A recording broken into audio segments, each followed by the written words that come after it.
Here is a shocking truth most people never realize. Your anxiety is not caused by your life. It is caused by how your brain predicts the future. Your mind is constantly running simulations.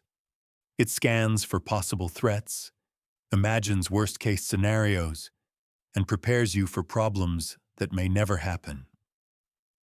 What feels like anxiety is often just your brain trying to protect you from danger that does not actually exist.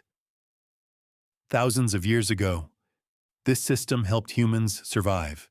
If your ancestors ignored potential threats, they did not live long enough to pass on their genes.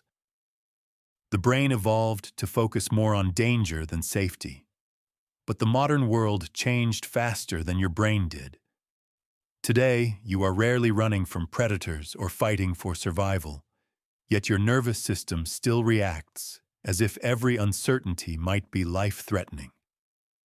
A conversation, a decision, or even a thought about the future can activate the same alarm system designed for real danger. This is why anxiety feels so powerful.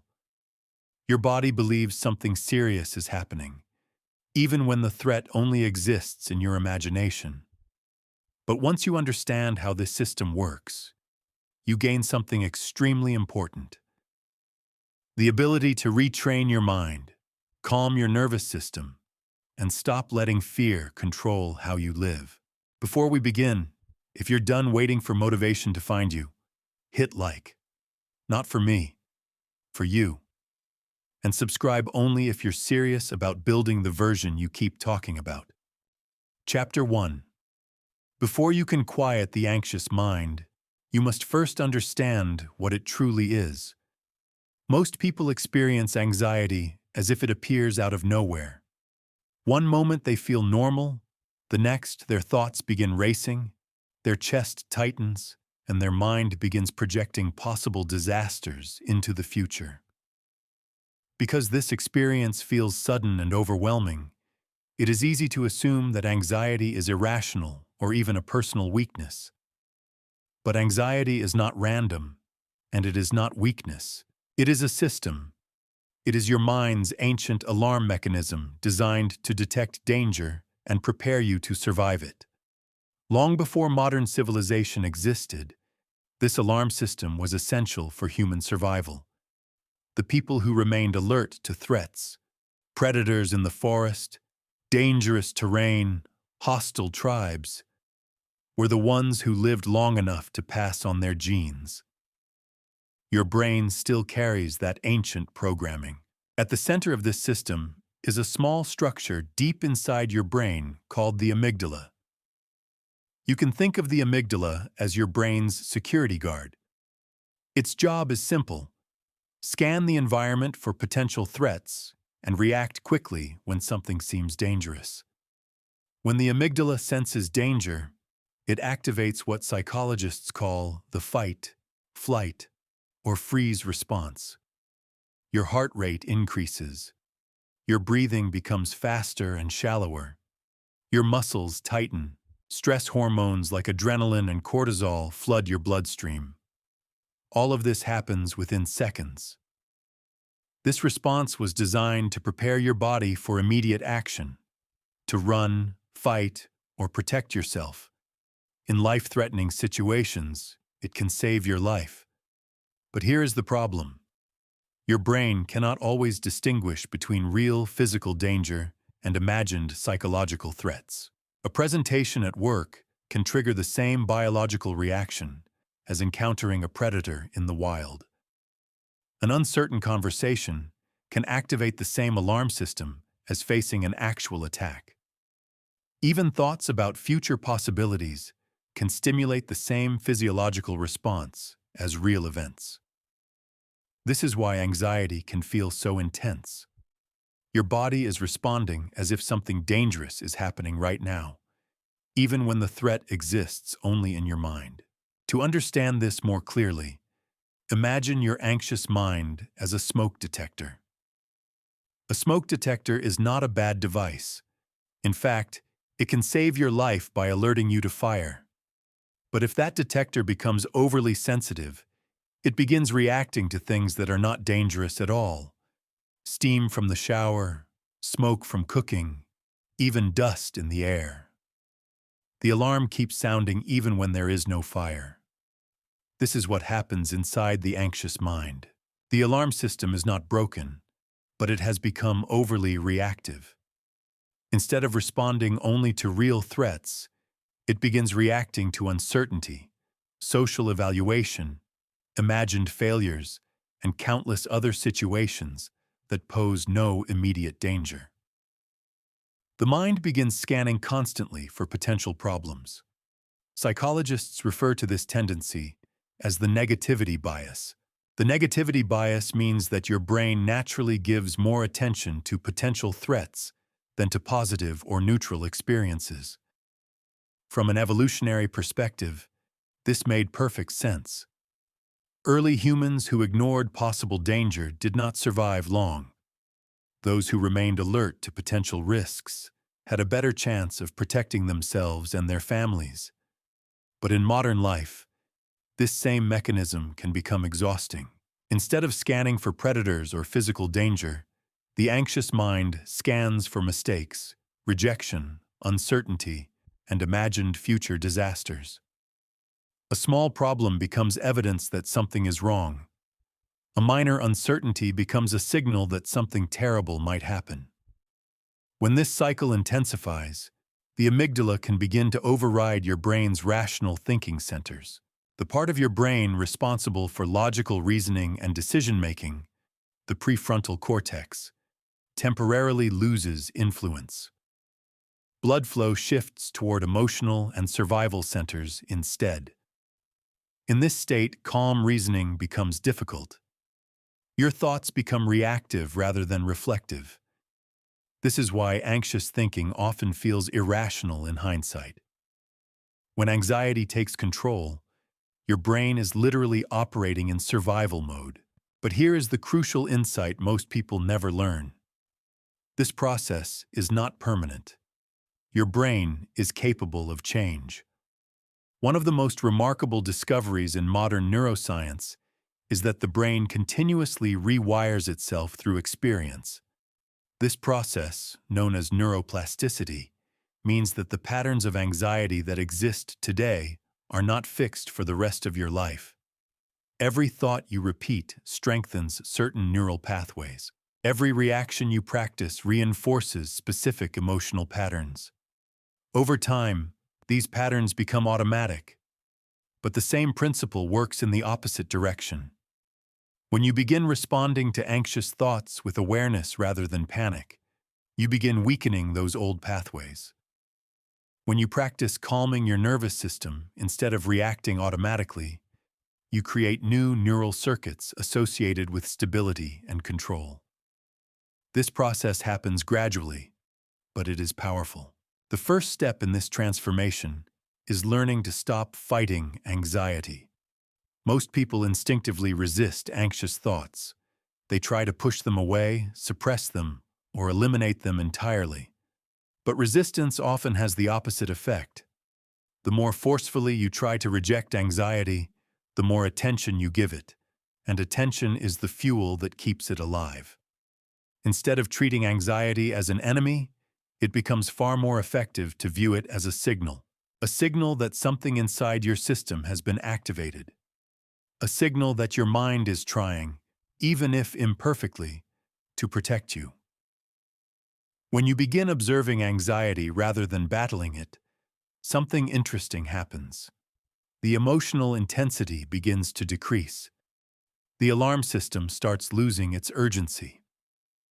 Another important aspect of the anxious mind is its relationship with uncertainty. Your brain prefers predictability. It wants to know what will happen, when it will happen, and how to control the outcome. But life rarely offers that level of certainty. The future is always unfolding in ways that cannot be fully predicted. The anxious mind struggles with this reality. It attempts to eliminate uncertainty by imagining every possible scenario, analyzing every potential mistake, and mentally rehearsing problems before they happen. But this attempt to control the unknown often creates more stress rather than less. Trying to control the future is like trying to hold water tightly in your hands. The harder you squeeze, the more it slips away. Learning to coexist with uncertainty is one of the most powerful skills you can develop for calming the anxious mind. Instead of demanding guarantees from life, you begin building trust in your ability to handle whatever comes. When you understand anxiety in this way, something fundamental shifts. You stop seeing it as proof that something is wrong with you. You begin seeing it as a system that can be understood, retrained, and ultimately mastered. Chapter 2. To truly quiet the anxious mind, you must look deeper than the symptoms. Anxiety rarely exists in isolation. It is not a random emotional storm that appears without cause. Beneath the racing thoughts and physical tension are patterns, habits of thinking, ways of interpreting the world, and emotional conditioning that may have developed over many years. Most people attempt to treat anxiety the way they would treat a headache. They focus on eliminating the discomfort without investigating what created it. They try temporary techniques, brief distractions, or quick solutions. Sometimes these methods offer short relief, but the anxiety eventually returns because the deeper roots remain untouched. If you want lasting calm, you must understand what feeds the anxious mind. One of the most common and powerful roots of anxiety is perfectionism. Perfectionism often disguises itself as ambition or responsibility, but beneath it lies a constant fear of failure, judgment, or inadequacy. The perfectionist mind believes that if everything is done perfectly, nothing will go wrong.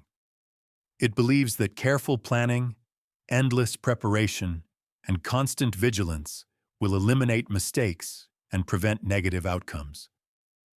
But perfectionism creates a psychological trap because perfection is impossible.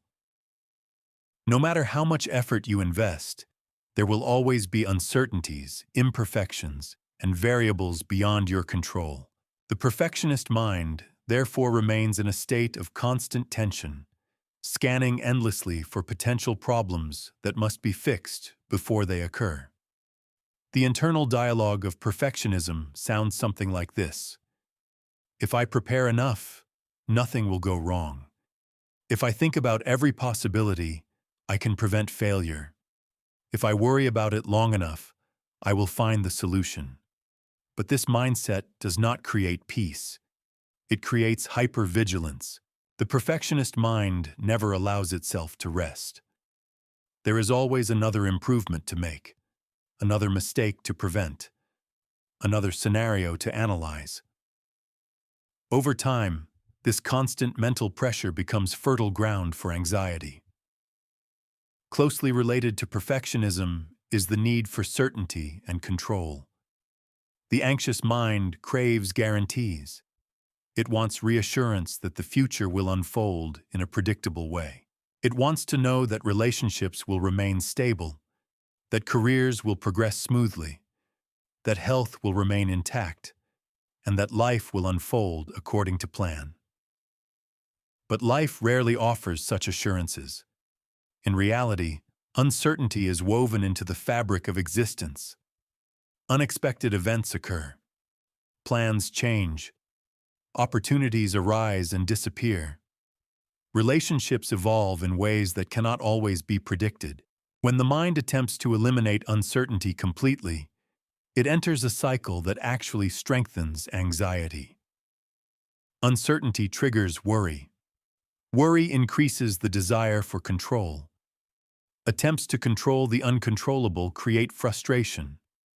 Frustration reinforces anxiety. This cycle can repeat endlessly unless the underlying mindset changes. Another powerful root of anxiety lies in past experiences.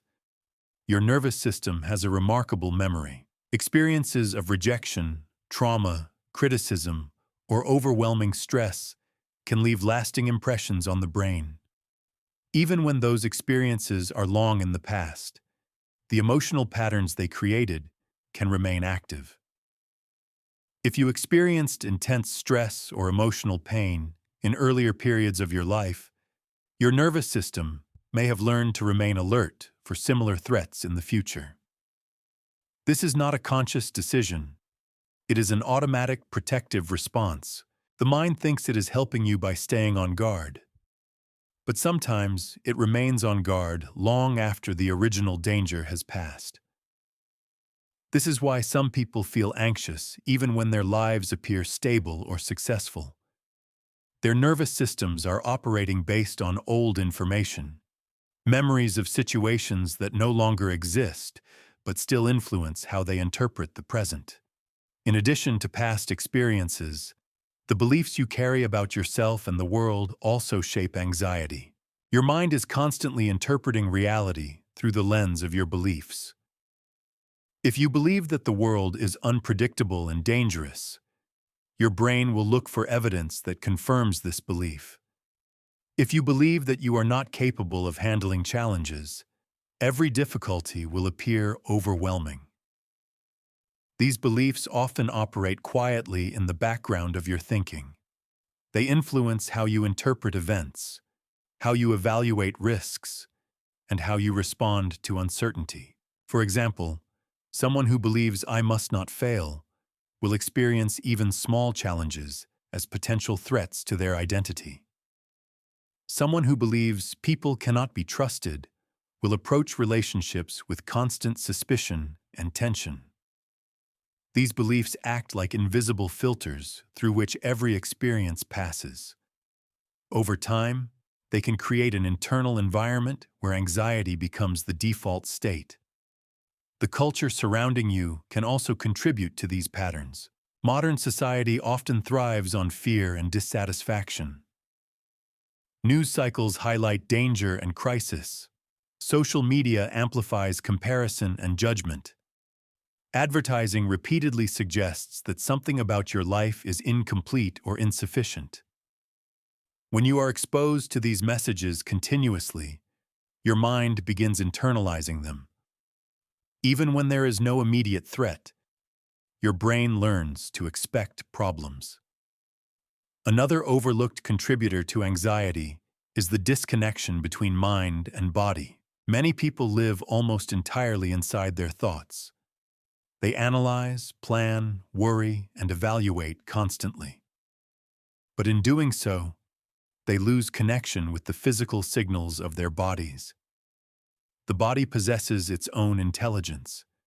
It processes stress, regulates emotions, and naturally returns to equilibrium when given the opportunity. But when attention is constantly absorbed by mental activity, this natural regulation becomes disrupted. The result is a mind that spins endlessly without the grounding influence of physical awareness. Lifestyle factors can intensify this imbalance. Poor sleep deprives the brain of its natural repair cycles. Excessive caffeine overstimulates the nervous system. Chronic stress keeps the body in a state of elevated tension. Lack of movement prevents the release of built-up stress hormones. Under these conditions, the mind becomes more reactive and more vulnerable to anxiety. There is also a phenomenon known as anticipatory anxiety, the fear of anxiety itself. After experiencing intense anxiety or panic, some people begin monitoring their internal state constantly. They watch for any small sign that anxiety might return. A slight increase in heart rate or a brief moment of tension can trigger worry about whether another episode is beginning. This hyper-awareness keeps the nervous system activated. Ironically, the effort to avoid anxiety becomes the very mechanism that sustains it. Understanding these root causes is not about blaming yourself or analyzing the past endlessly. It is about gaining clarity.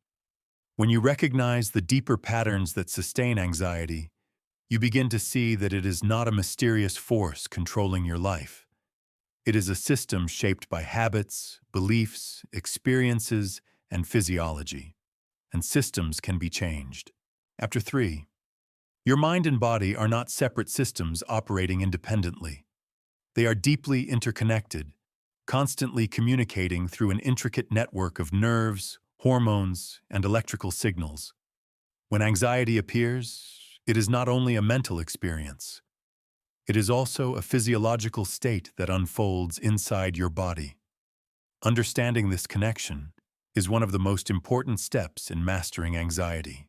Because if anxiety lives partly in the body, then calming the mind cannot rely on thoughts alone.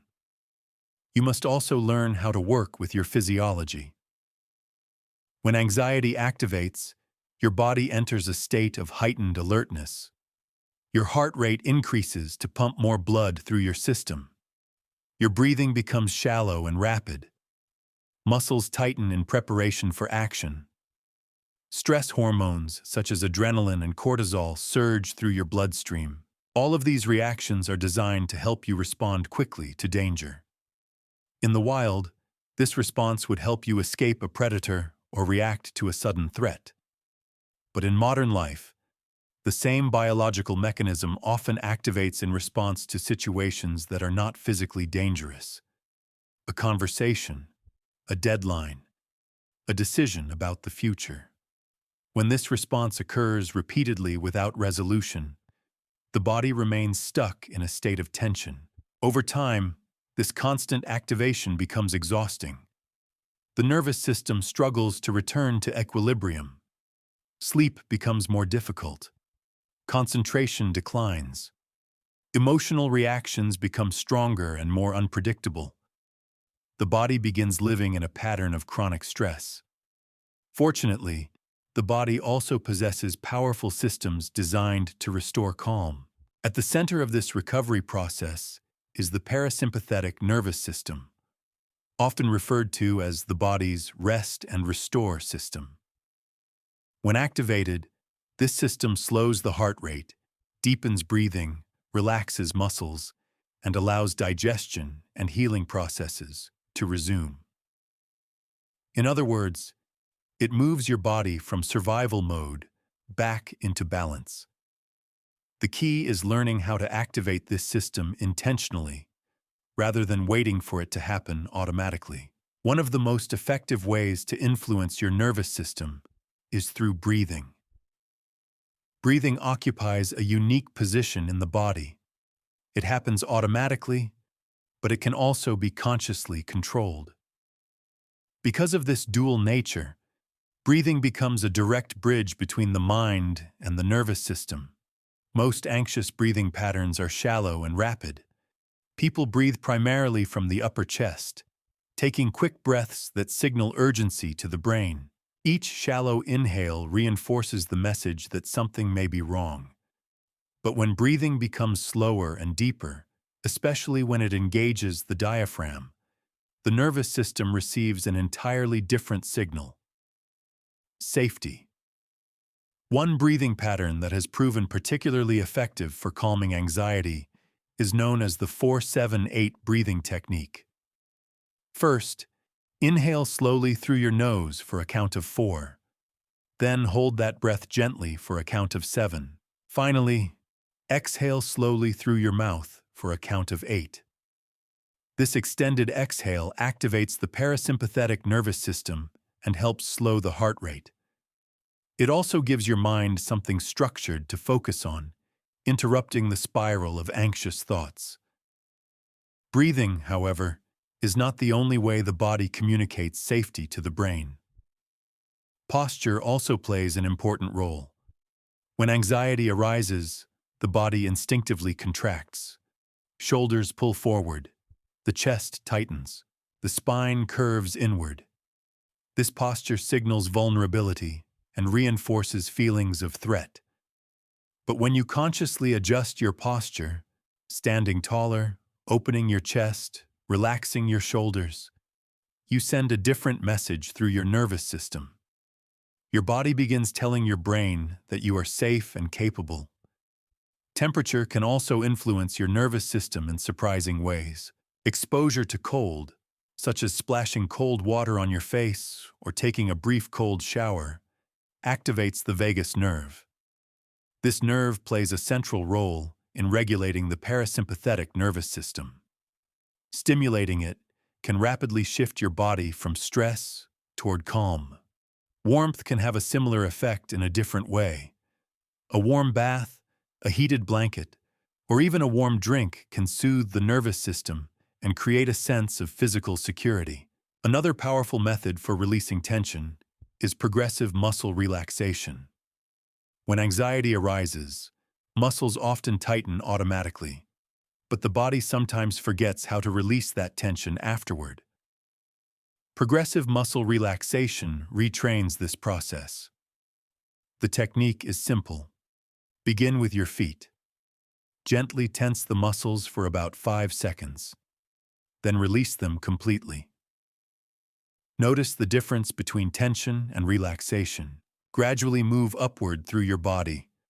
Calves, thighs, abdomen, shoulders, arms, and face.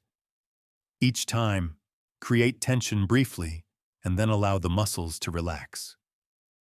This contrast helps your nervous system relearn how to release stored tension. The way you nourish your body also influences anxiety more than most people realize. Fluctuations in blood sugar can trigger symptoms similar to anxiety: shakiness, irritability, difficulty concentrating. Consuming excessive sugar or caffeine can overstimulate the nervous system and amplify anxious sensations. Balanced nutrition, particularly meals that include protein and healthy fats, helps stabilize energy levels and emotional regulation.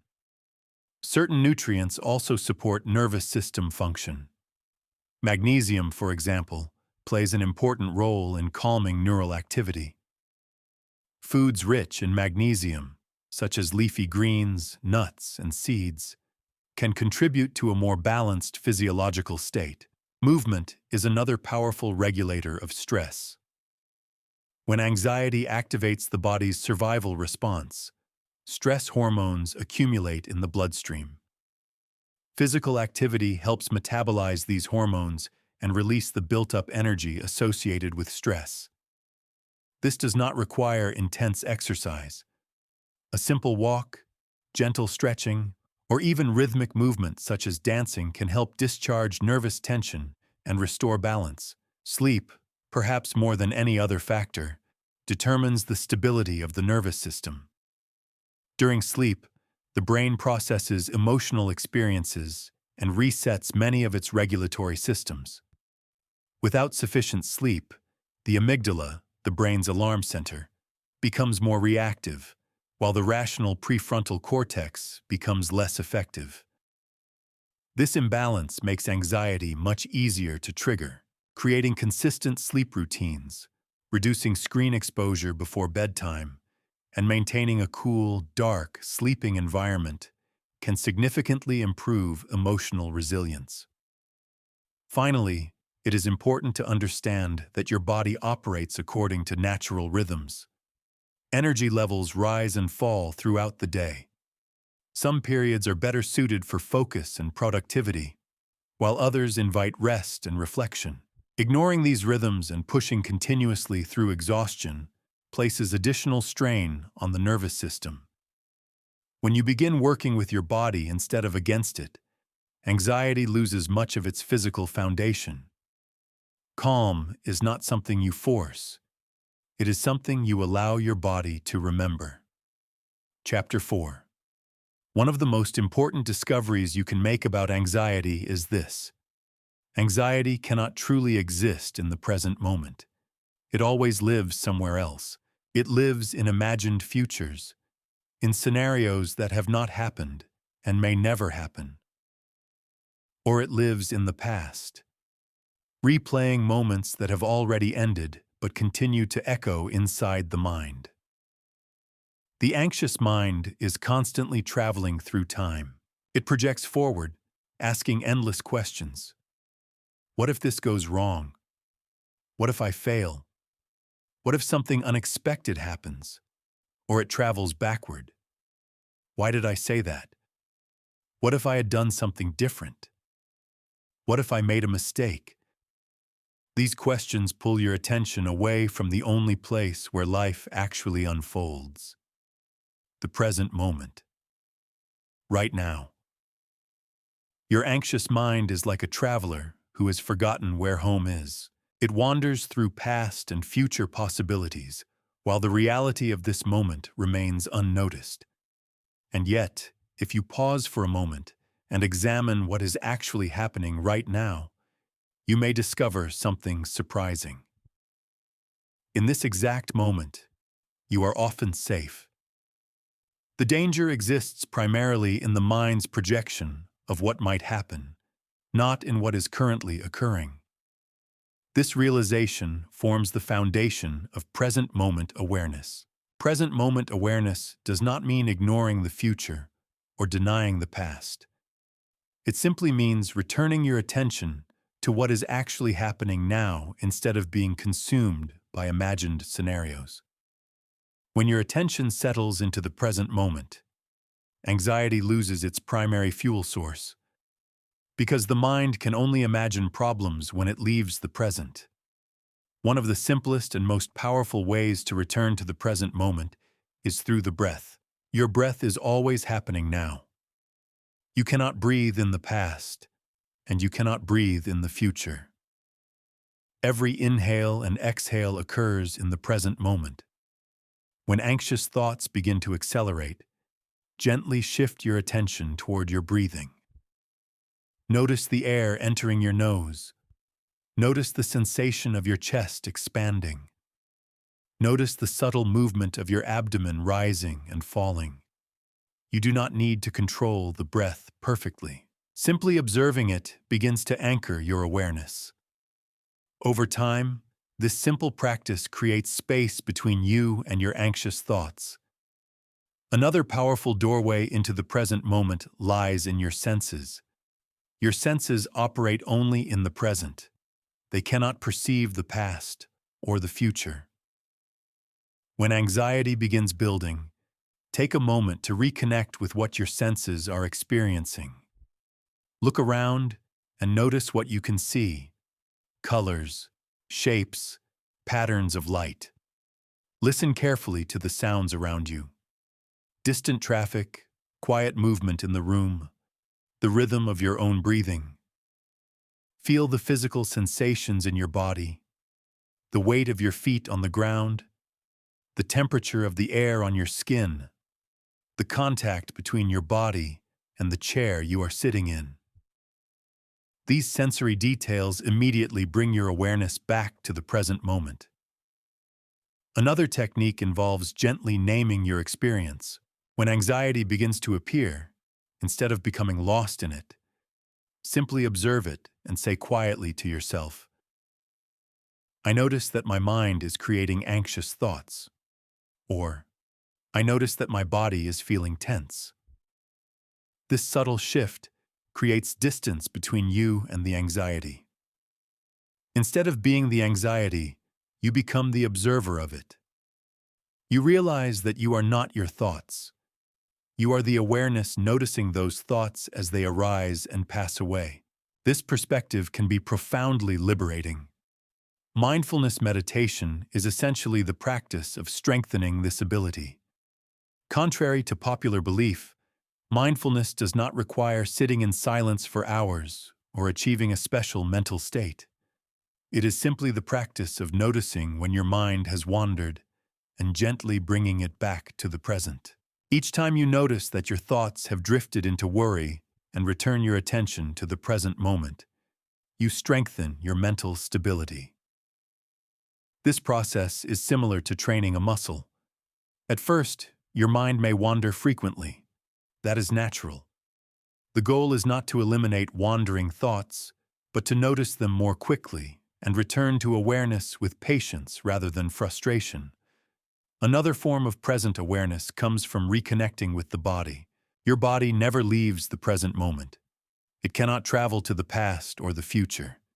It only experiences what is happening right now. When anxious thinking becomes overwhelming, bring your attention to physical sensations. Feel the weight of your body supported by the ground. Notice the movement of your muscles as you shift your position. Observe the natural rhythm of your breathing. These sensations act as anchors that keep your awareness from drifting too far into mental projections. Movement can also become a powerful form of present-moment awareness. Walking meditation, for example, transforms an ordinary activity into a grounding practice. As you walk, focus entirely on the sensation of movement. Feel your foot lift from the ground. Notice the shift of weight as it moves forward. Sense the contact of your foot touching the surface beneath you. Allow each step to become a moment of awareness. When the mind wanders, gently guide it back to the physical experience of walking. Present moment awareness also involves learning to accept what is already happening. Much of anxiety is created not only by events themselves, but by resistance to them. When something uncomfortable occurs, the mind immediately begins protesting. This should not be happening. I must fix this immediately. I cannot tolerate this feeling. But resistance often intensifies suffering. When you accept the present moment, even if it contains discomfort, you remove the extra layer of tension created by fighting reality. Acceptance does not mean passivity or resignation.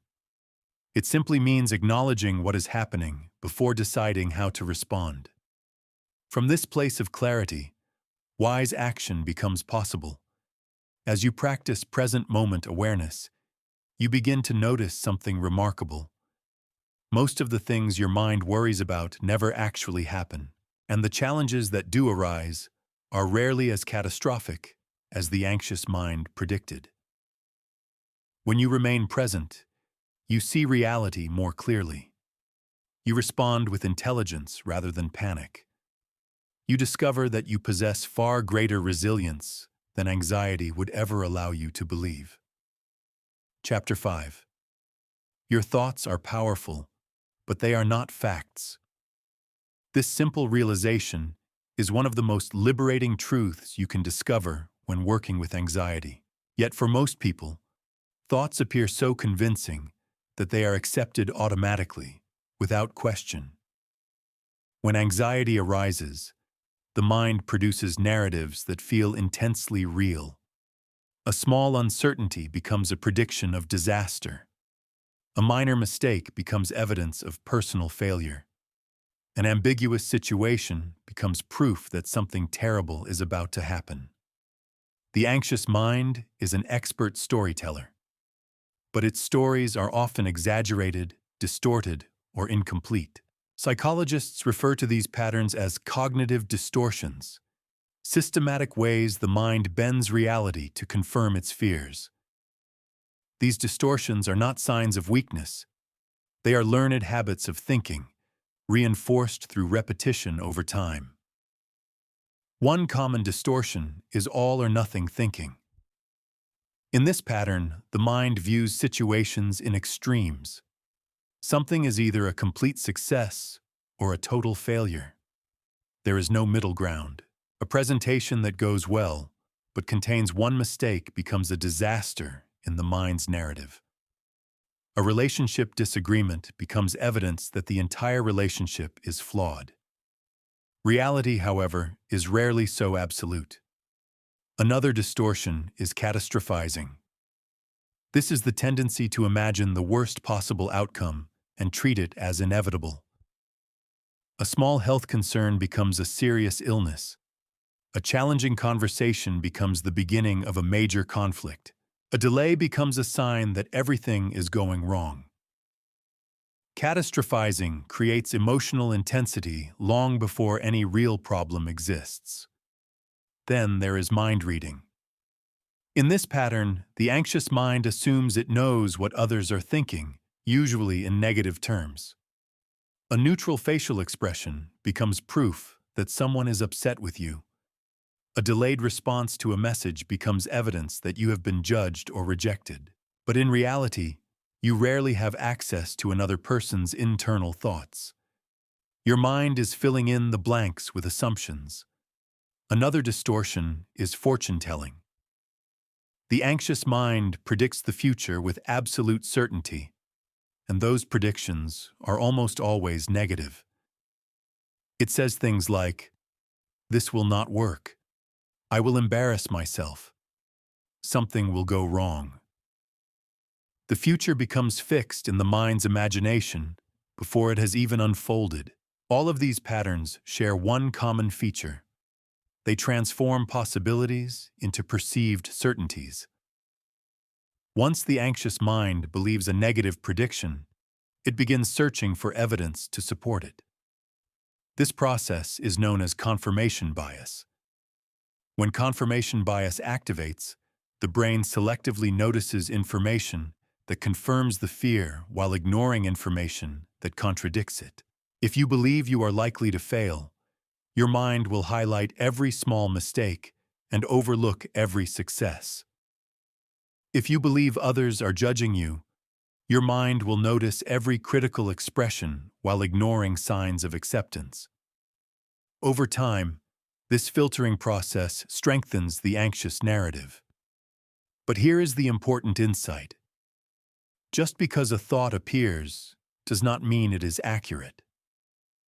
The mind produces thousands of thoughts every day. Many of them are useful, but many are simply mental noise, automatic reactions shaped by past experiences, cultural conditioning, and emotional patterns. Learning to question these thoughts is the beginning of cognitive freedom. One powerful method for doing this is called cognitive restructuring. When you notice an anxious thought arising, pause for a moment and examine it. Ask yourself simple questions. Is this thought actually true? What evidence supports it? What evidence contradicts it? What would I say to a friend who is thinking this way? What is the most realistic outcome? Not the worst possible one. This process interrupts the automatic acceptance of anxious thinking. It invites the rational part of your brain, the prefrontal cortex, to re-engage and evaluate the situation more clearly. It is important to understand that this practice is not about forcing positive thinking. Replacing negative thoughts with unrealistic optimism often feels artificial and does not create lasting change. The goal is not blind positivity. The goal is accuracy. Instead of thinking, everything will be perfect, you might shift toward a more realistic thought such as, this situation may be challenging, but I have prepared and I can handle it. Realistic thinking calms the nervous system because it removes exaggeration without denying possibility. Another useful technique is thought interruption.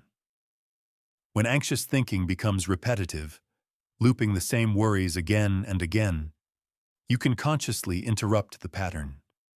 Some people imagine a large stop sign appearing in their mind. Others quietly say the word stop internally when they notice the loop beginning. After interrupting the thought, redirect your attention towards something constructive. Your breathing, a physical sensation, or an activity that requires focus. This does not eliminate anxious thoughts permanently, but it prevents them from dominating your attention. Another powerful shift comes through cognitive diffusion. Instead of identifying completely with a thought, you begin to observe it as a mental event. For example, instead of thinking, I am going to fail, you might say to yourself, I notice that I am having the thought that I might fail. This small change in language creates psychological distance. You are no longer trapped inside the thought. You are observing it. Reframing is another valuable tool. Reframing means looking at the same situation from a different perspective. A challenge that once appeared threatening may also contain opportunities for growth, learning, or connection. For instance, giving a presentation might initially feel terrifying, but when reframed, it becomes an opportunity to share knowledge, improve communication skills, and develop confidence. The situation remains the same, but your relationship to it changes. The anxious mind also relies heavily on what psychologists call should thinking. You should be more successful by now. You should not feel anxious. You should have everything figured out. These internal rules create constant pressure, because they compare reality with unrealistic expectations. When you replace should with could or I would like to, the emotional pressure decreases. The mind becomes more flexible, allowing growth without harsh judgment. Developing what psychologists call the witness perspective is essential for long-term change. This perspective allows you to observe your thoughts the way you might observe clouds passing through the sky. They appear, they move, they eventually disappear. You remain the observer. Journaling can help strengthen this awareness.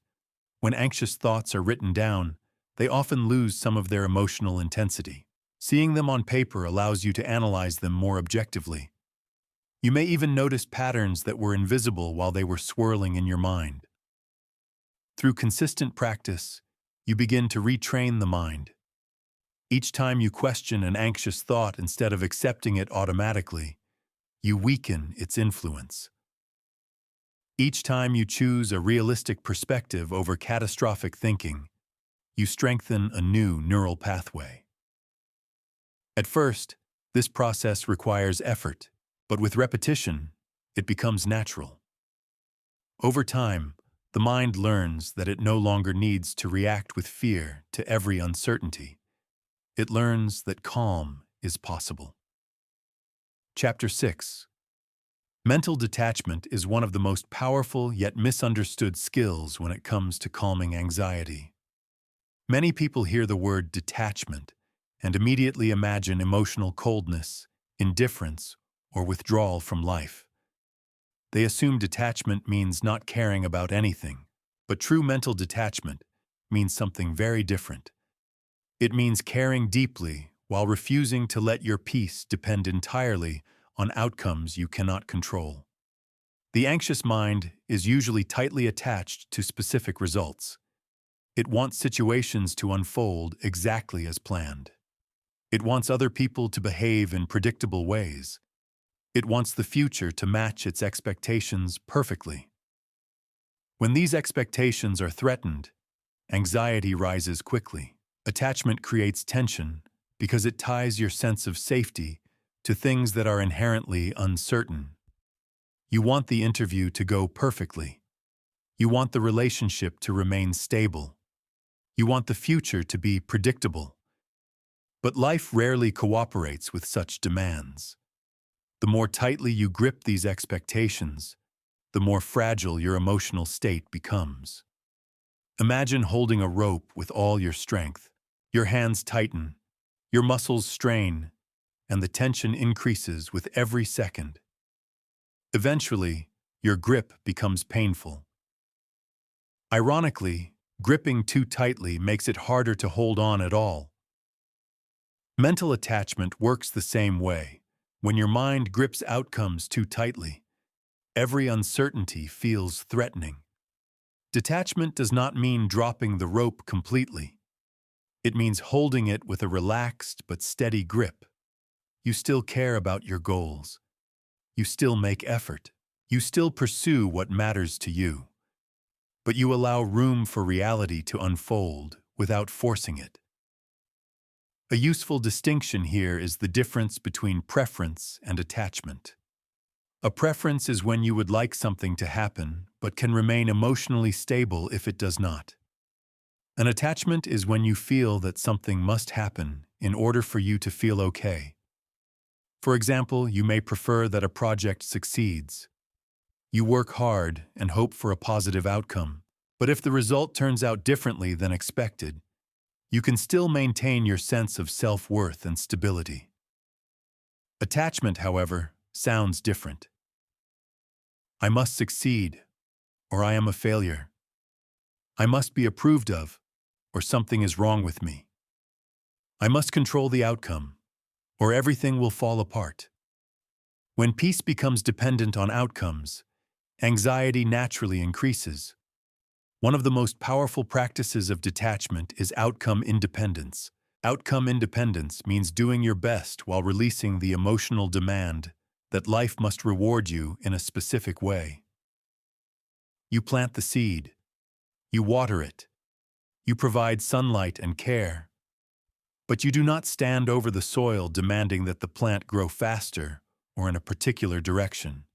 Life unfolds according to many factors beyond your control. When you accept this truth, anxiety begins to loosen its grip. Another important aspect of detachment involves releasing the need to control other people. Many anxieties arise from trying to influence how others think, behave, or respond. You may want someone to understand you perfectly, agree with your perspective, or treat you in a specific way. But other people are not extensions of your will. They have their own beliefs, emotions, experiences, and choices. Trying to control them creates constant frustration because their behavior cannot be guaranteed.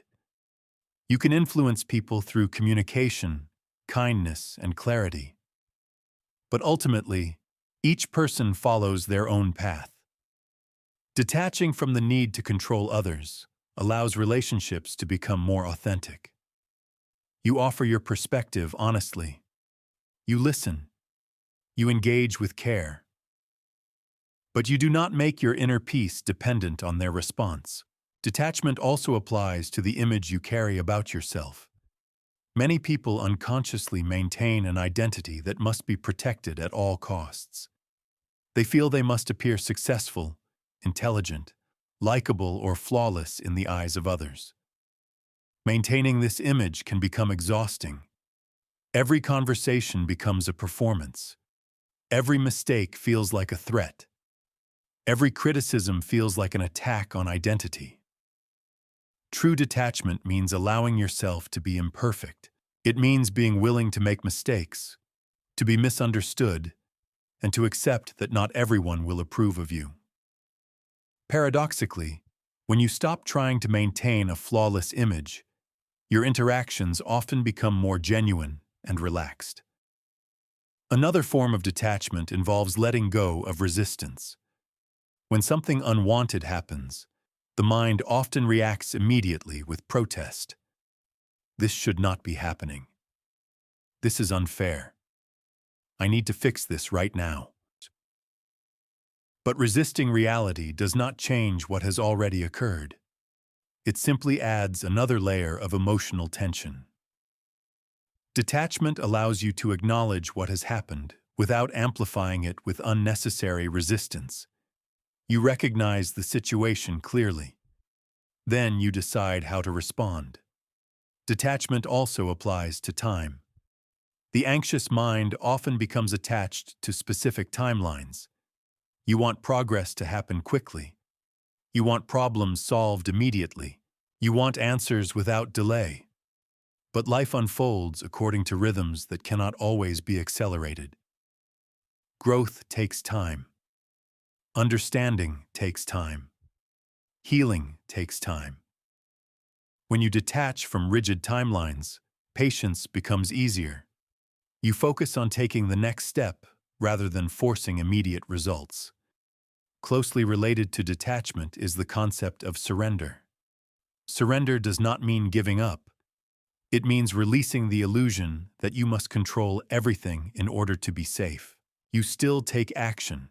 You still make decisions. But you recognize that many aspects of life unfold beyond your direct influence. When you surrender to this reality, your energy shifts. Instead of exhausting yourself trying to control every possibility, you invest your effort in what you can influence: your actions, your responses, and your mindset. Perhaps the most profound form of detachment is letting go of the need to eliminate anxiety entirely. Many people become anxious about their anxiety. They think, I must get rid of this feeling before I can be calm.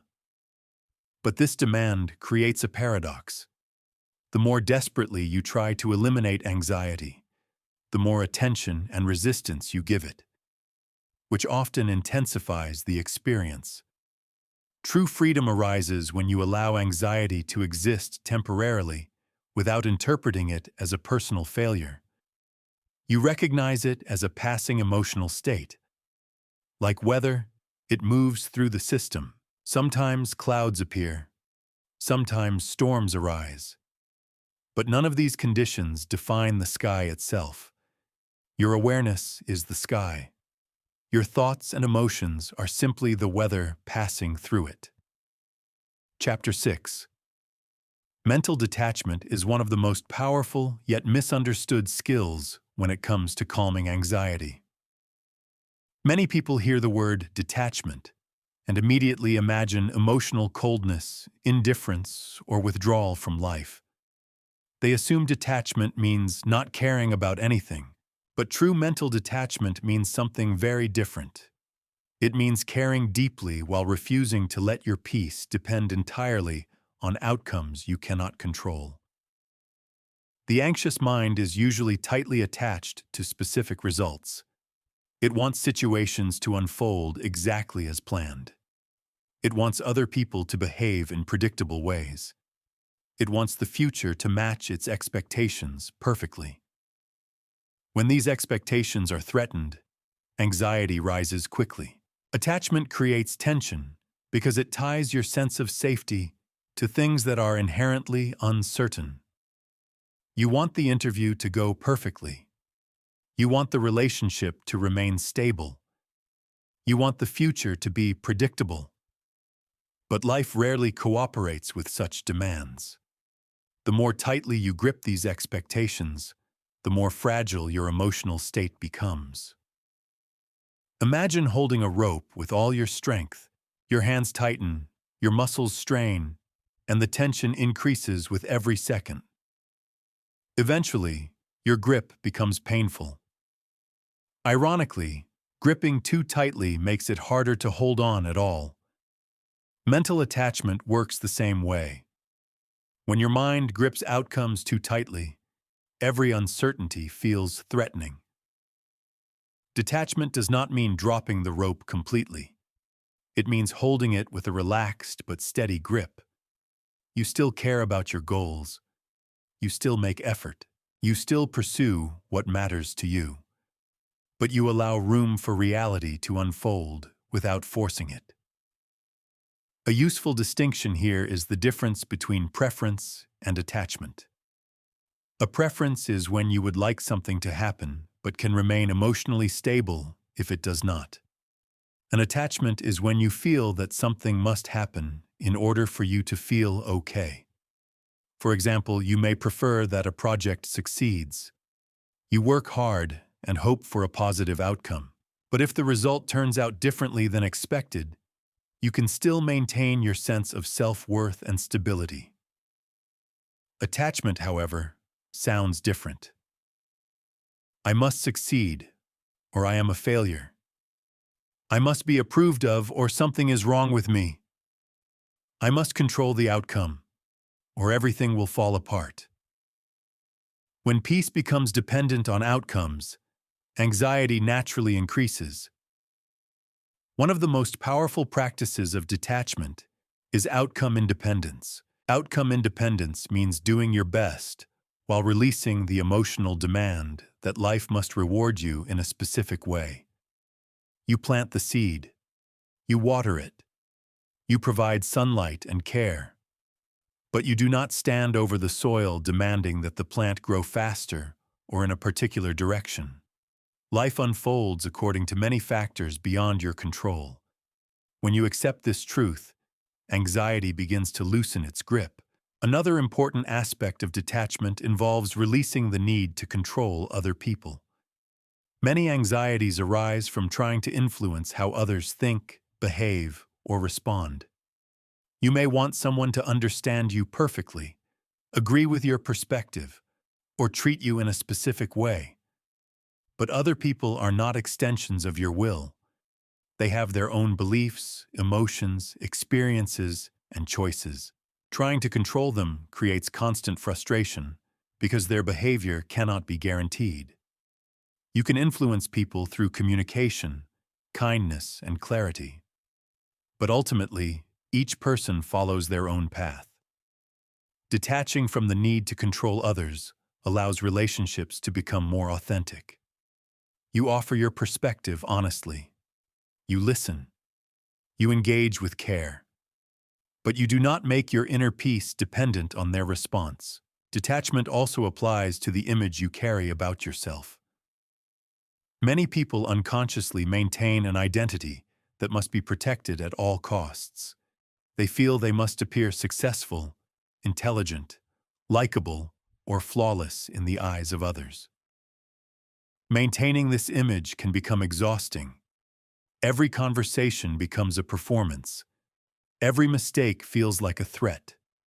Every criticism feels like an attack on identity. True detachment means allowing yourself to be imperfect. It means being willing to make mistakes, to be misunderstood, and to accept that not everyone will approve of you. Paradoxically, when you stop trying to maintain a flawless image, your interactions often become more genuine and relaxed. Another form of detachment involves letting go of resistance. When something unwanted happens, the mind often reacts immediately with protest. This should not be happening. This is unfair.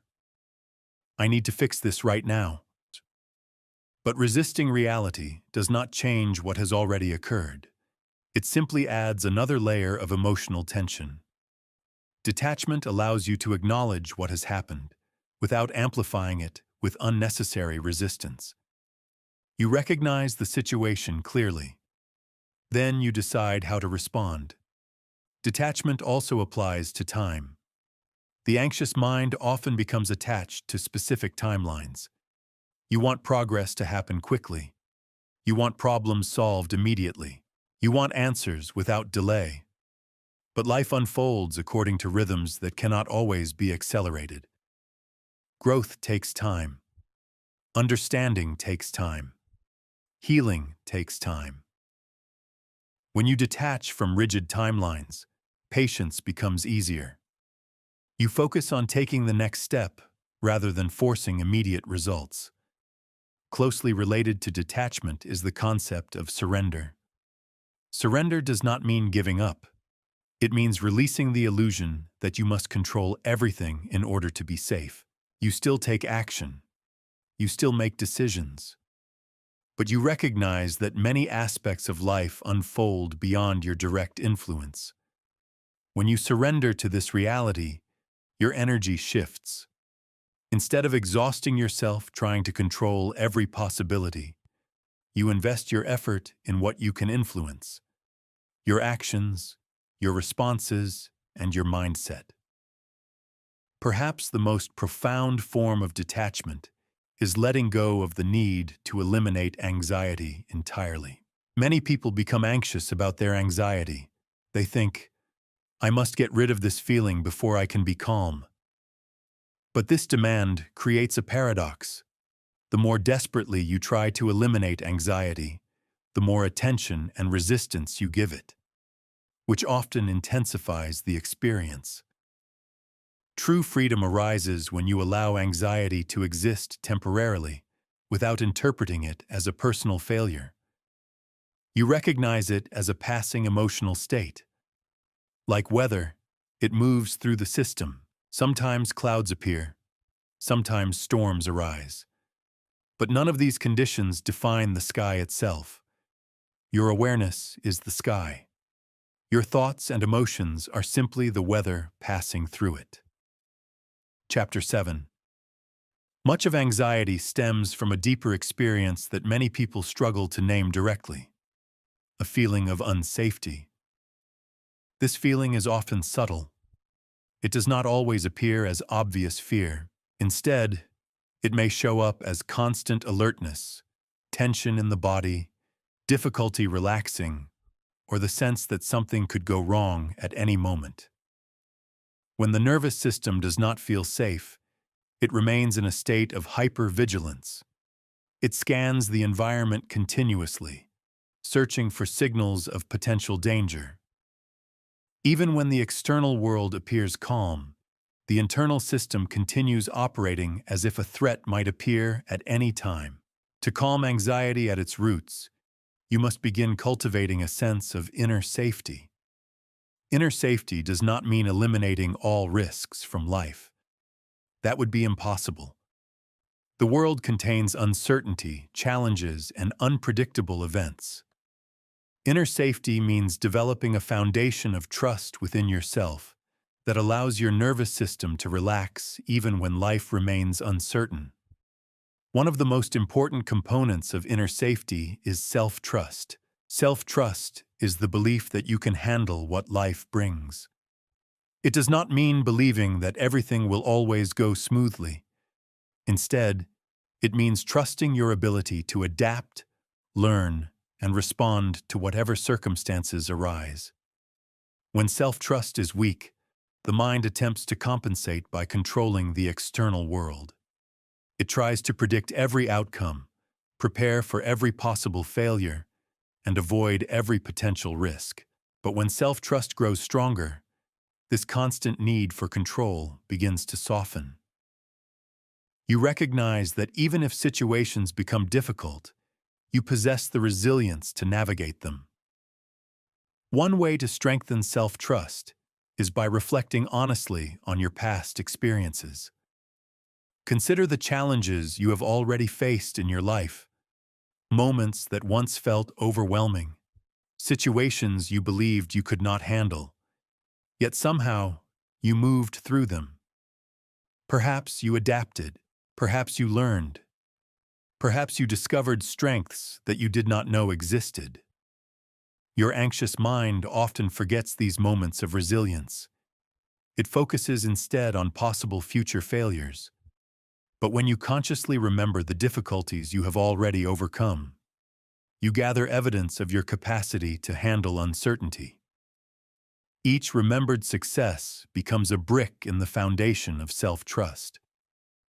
Another important element of inner safety is the relationship you maintain with yourself. Many people carry an inner voice that is harsh, critical, and demanding. This voice points out mistakes, exaggerates weaknesses, and constantly reminds you of what you should be doing better. Living with such an internal critic creates an environment of psychological threat. Even when external circumstances are stable, the mind feels unsafe because it is constantly under attack from within. Developing a compassionate inner voice changes this dynamic. Self-compassion means treating yourself with the same understanding and encouragement you would offer a close friend facing difficulty. It means acknowledging mistakes without turning them into proof of personal failure.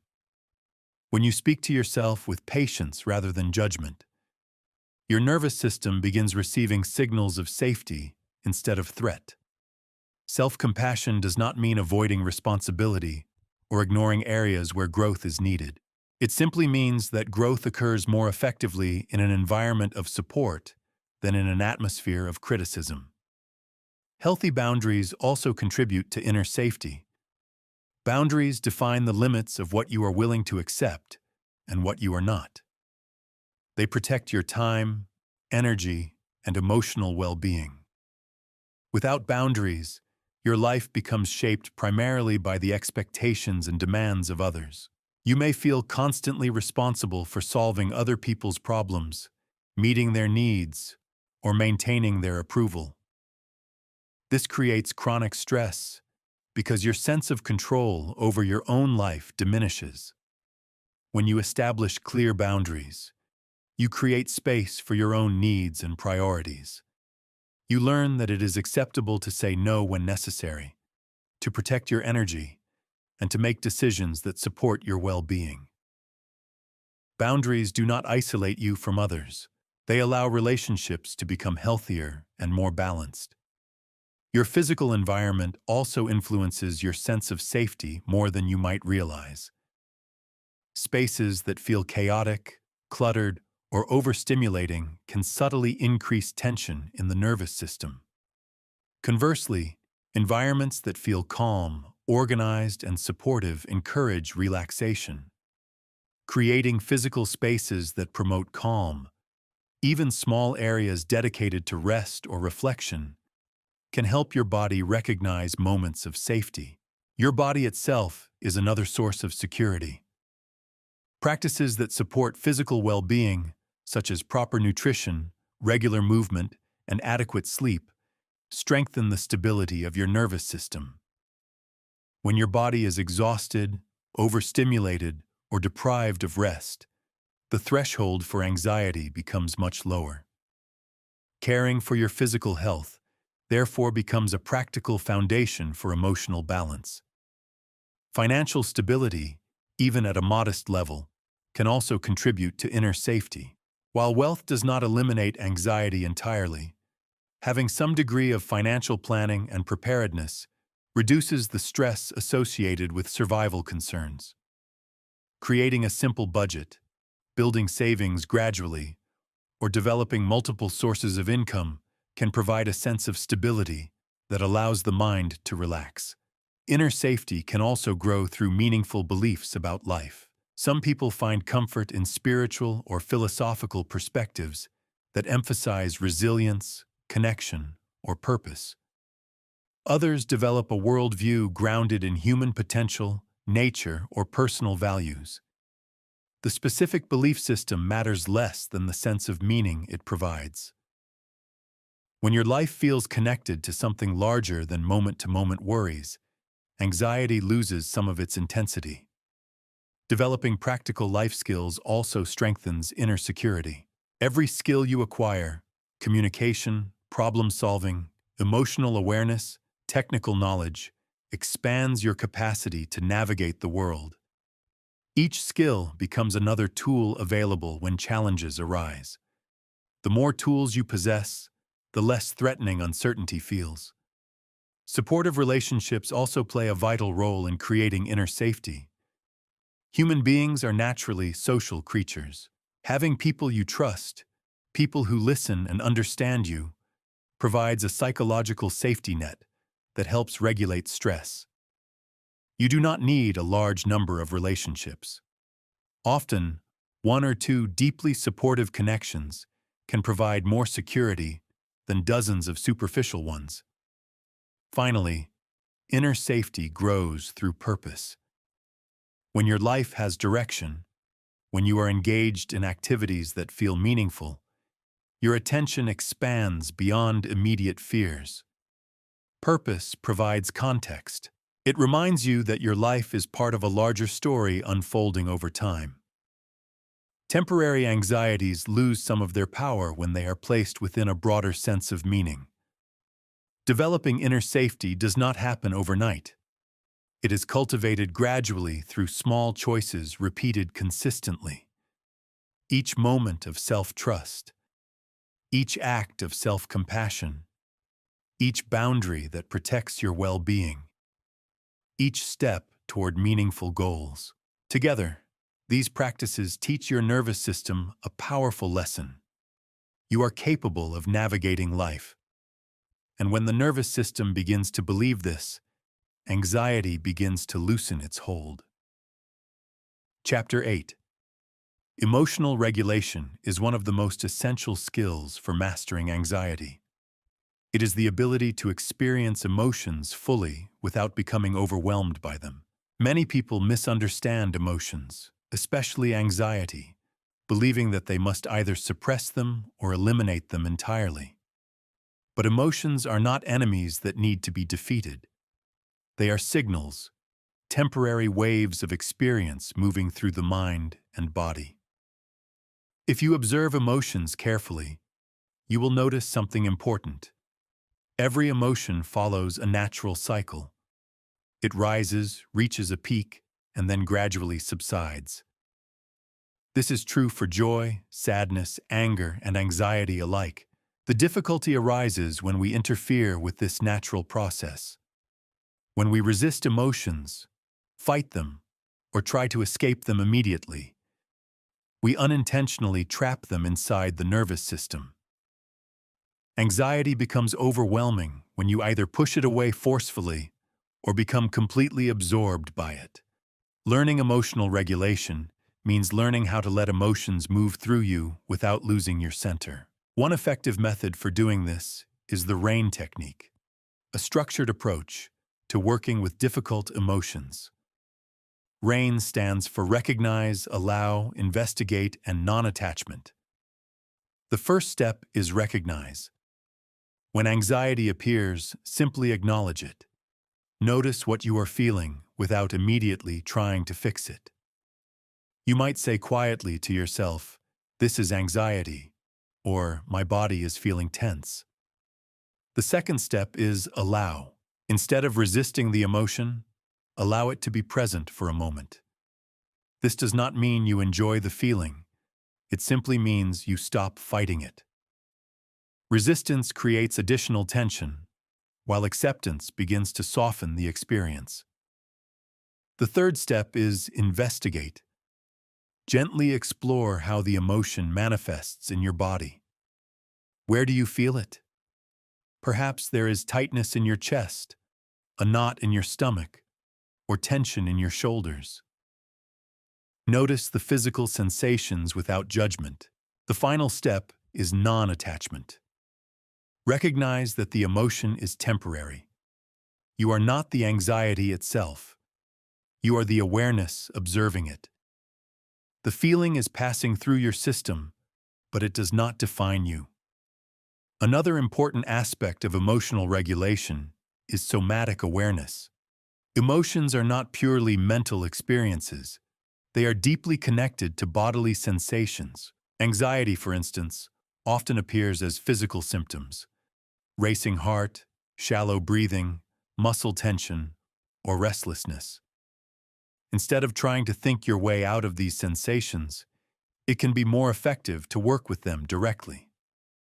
Breathing slowly into the area where tension is present can help the body release stored stress. Relaxing muscles around the sensation rather than tightening against it allows the emotion to dissipate naturally. Understanding the concept of the window of tolerance can also help you navigate emotional experiences more skillfully. The window of tolerance represents the range of emotional intensity within which you can think clearly and respond appropriately. When you are inside this window, you can process emotions without becoming overwhelmed.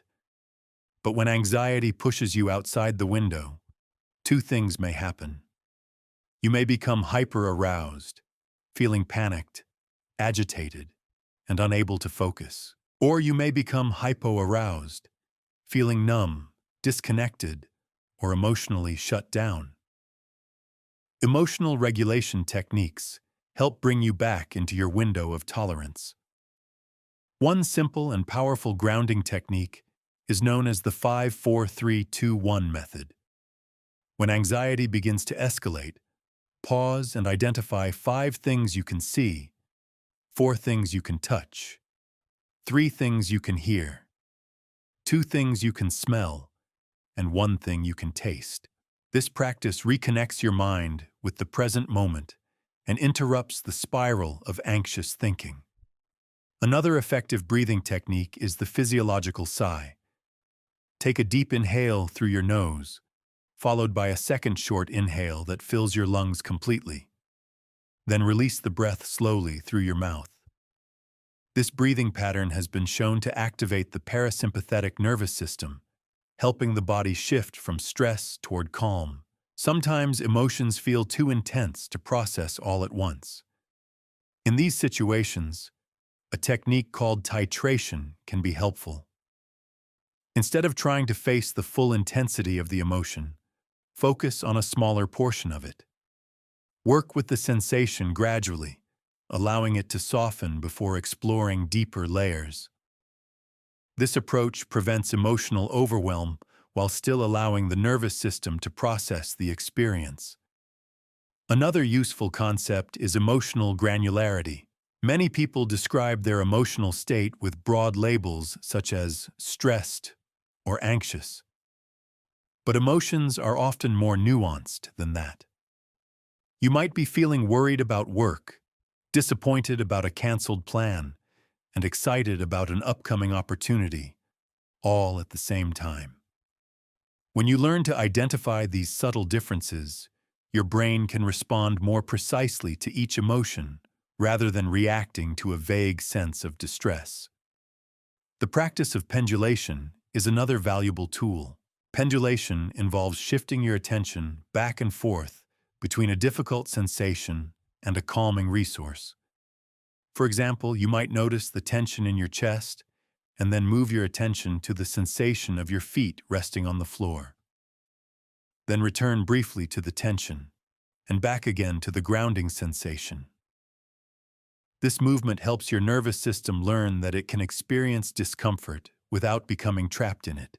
Developing self-soothing skills is also essential for emotional regulation. Self-soothing means providing comfort to yourself during moments of emotional intensity.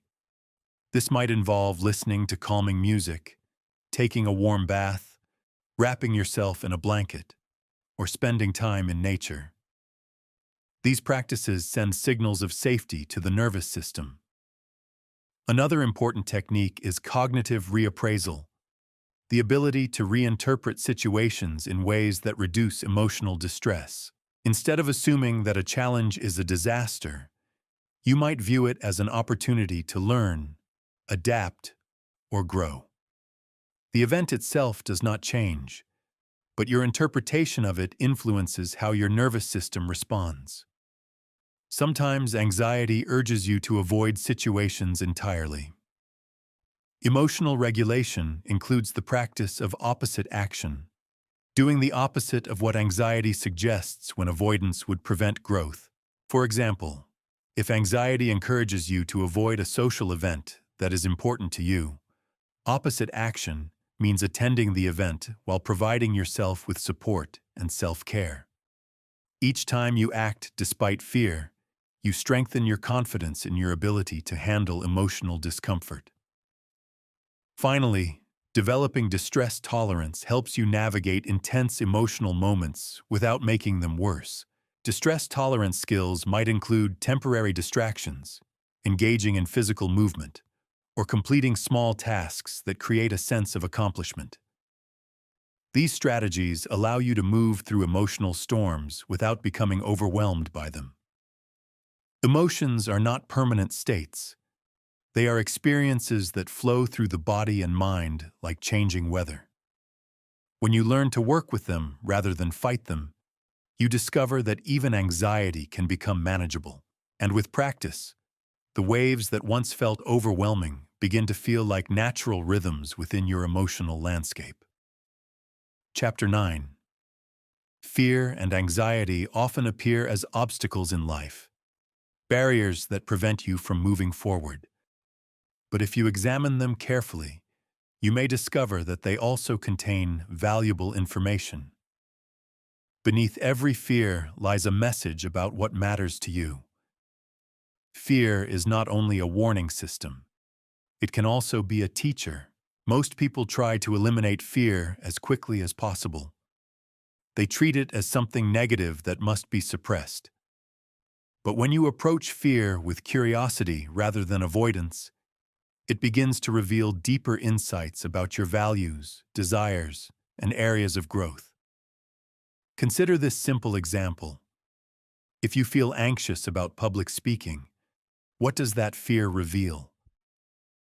Often it reflects how much you value being respected, understood, or accepted by others. The fear is not random. It is connected to something meaningful.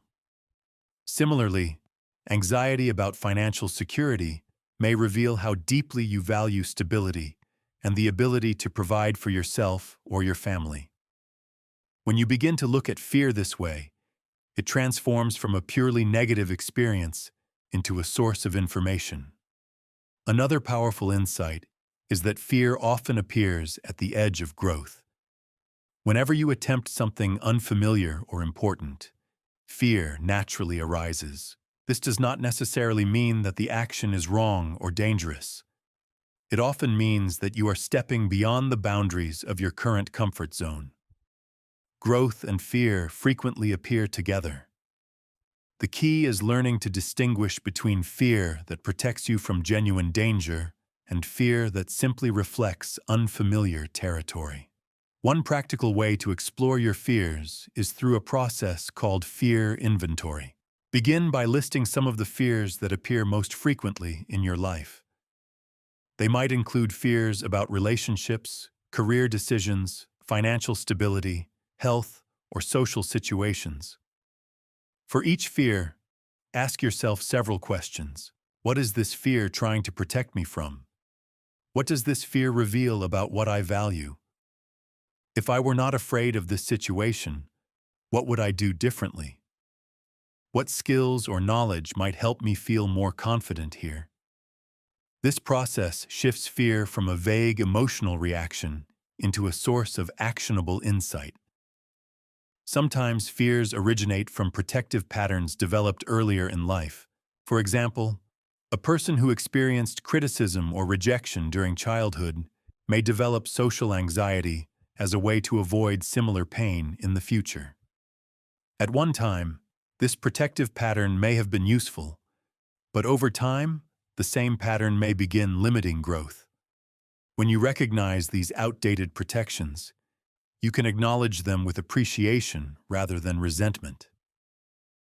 You might say internally, "This pattern once helped me stay safe, but I no longer need it in the same way." This acknowledgement allows you to update your responses without rejecting the part of you that originally developed the protection.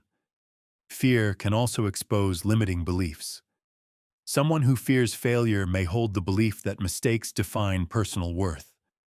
Another person might fear rejection because they believe acceptance from others is necessary for self-value. When you identify these beliefs, you gain the opportunity to question them. Is it true that failure determines your value as a person? Is it realistic to expect approval from everyone? Often these beliefs dissolve when examined with honesty. Another technique that transforms fear into practical wisdom is worst-case scenario planning. Instead of avoiding your fears, deliberately imagine the worst realistic outcome. Then ask yourself how you would respond if that scenario actually occurred. What steps could you take? What resources could you rely on? What support systems would be available? In many cases, you discover that even the worst possible outcome is manageable. This realization reduces the emotional intensity of fear because it removes the unknown. Fear can also highlight areas where boundaries or skills need development. For example, if you feel anxious about saying no to requests, your fear may be pointing toward the need for stronger personal boundaries. If you fear confrontation, it may indicate that developing communication skills could improve your sense of confidence. When you treat fear as feedback rather than failure, it becomes a guide for growth. Building courage does not mean eliminating fear completely. Courage means taking action while fear is present. Every time you move forward despite anxiety, you strengthen what could be called your courage muscle. The nervous system gradually learns that discomfort does not necessarily lead to disaster. Confidence grows through experience. One helpful strategy for building this experience is gradual exposure. Instead of confronting a fear all at once, approach it step by step. If public speaking causes anxiety, begin by sharing ideas in small group discussions. Later, practice presenting to a few colleagues. Gradually increase the level of challenge as your confidence grows. Each successful experience provides evidence that your fear was not entirely accurate. Over time, your brain begins updating its predictions. Another important lesson fear teaches is the difference between real danger and imagined danger. Real danger requires caution and preparation. Imagined danger arises from mental scenarios that may never occur. Learning to distinguish between the two allows you to take reasonable precautions without becoming paralyzed by hypothetical outcomes. Fear can also guide you toward parts of yourself that you have suppressed.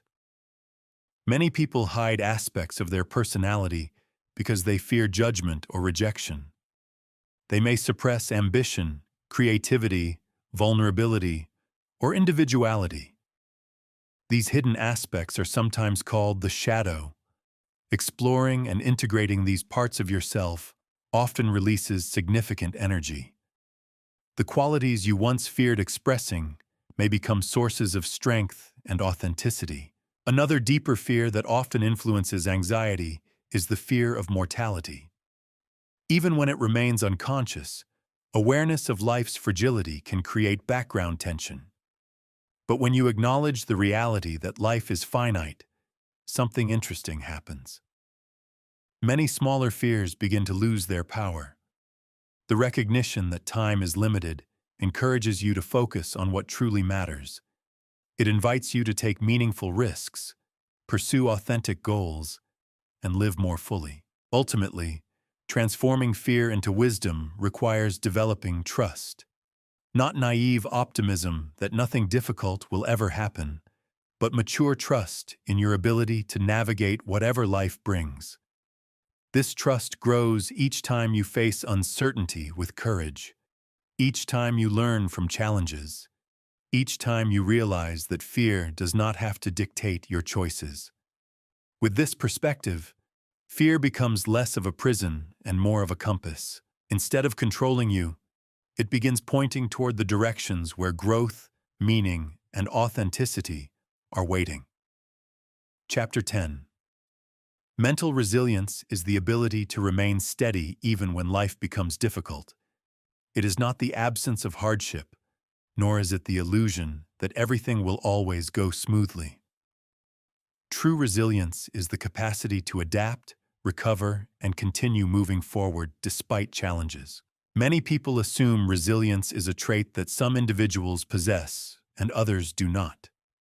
They look at people who remain calm under pressure and think those individuals must simply be stronger by nature. But resilience is not a fixed quality. It is a set of mental and emotional habits that can be developed over time. At the heart of resilience lies a simple but powerful realization. Difficulties are a natural part of life. When you expect life to be free of problems, every obstacle feels like a violation of how things should be. Challenges appear unfair, overwhelming, or evidence that something has gone terribly wrong.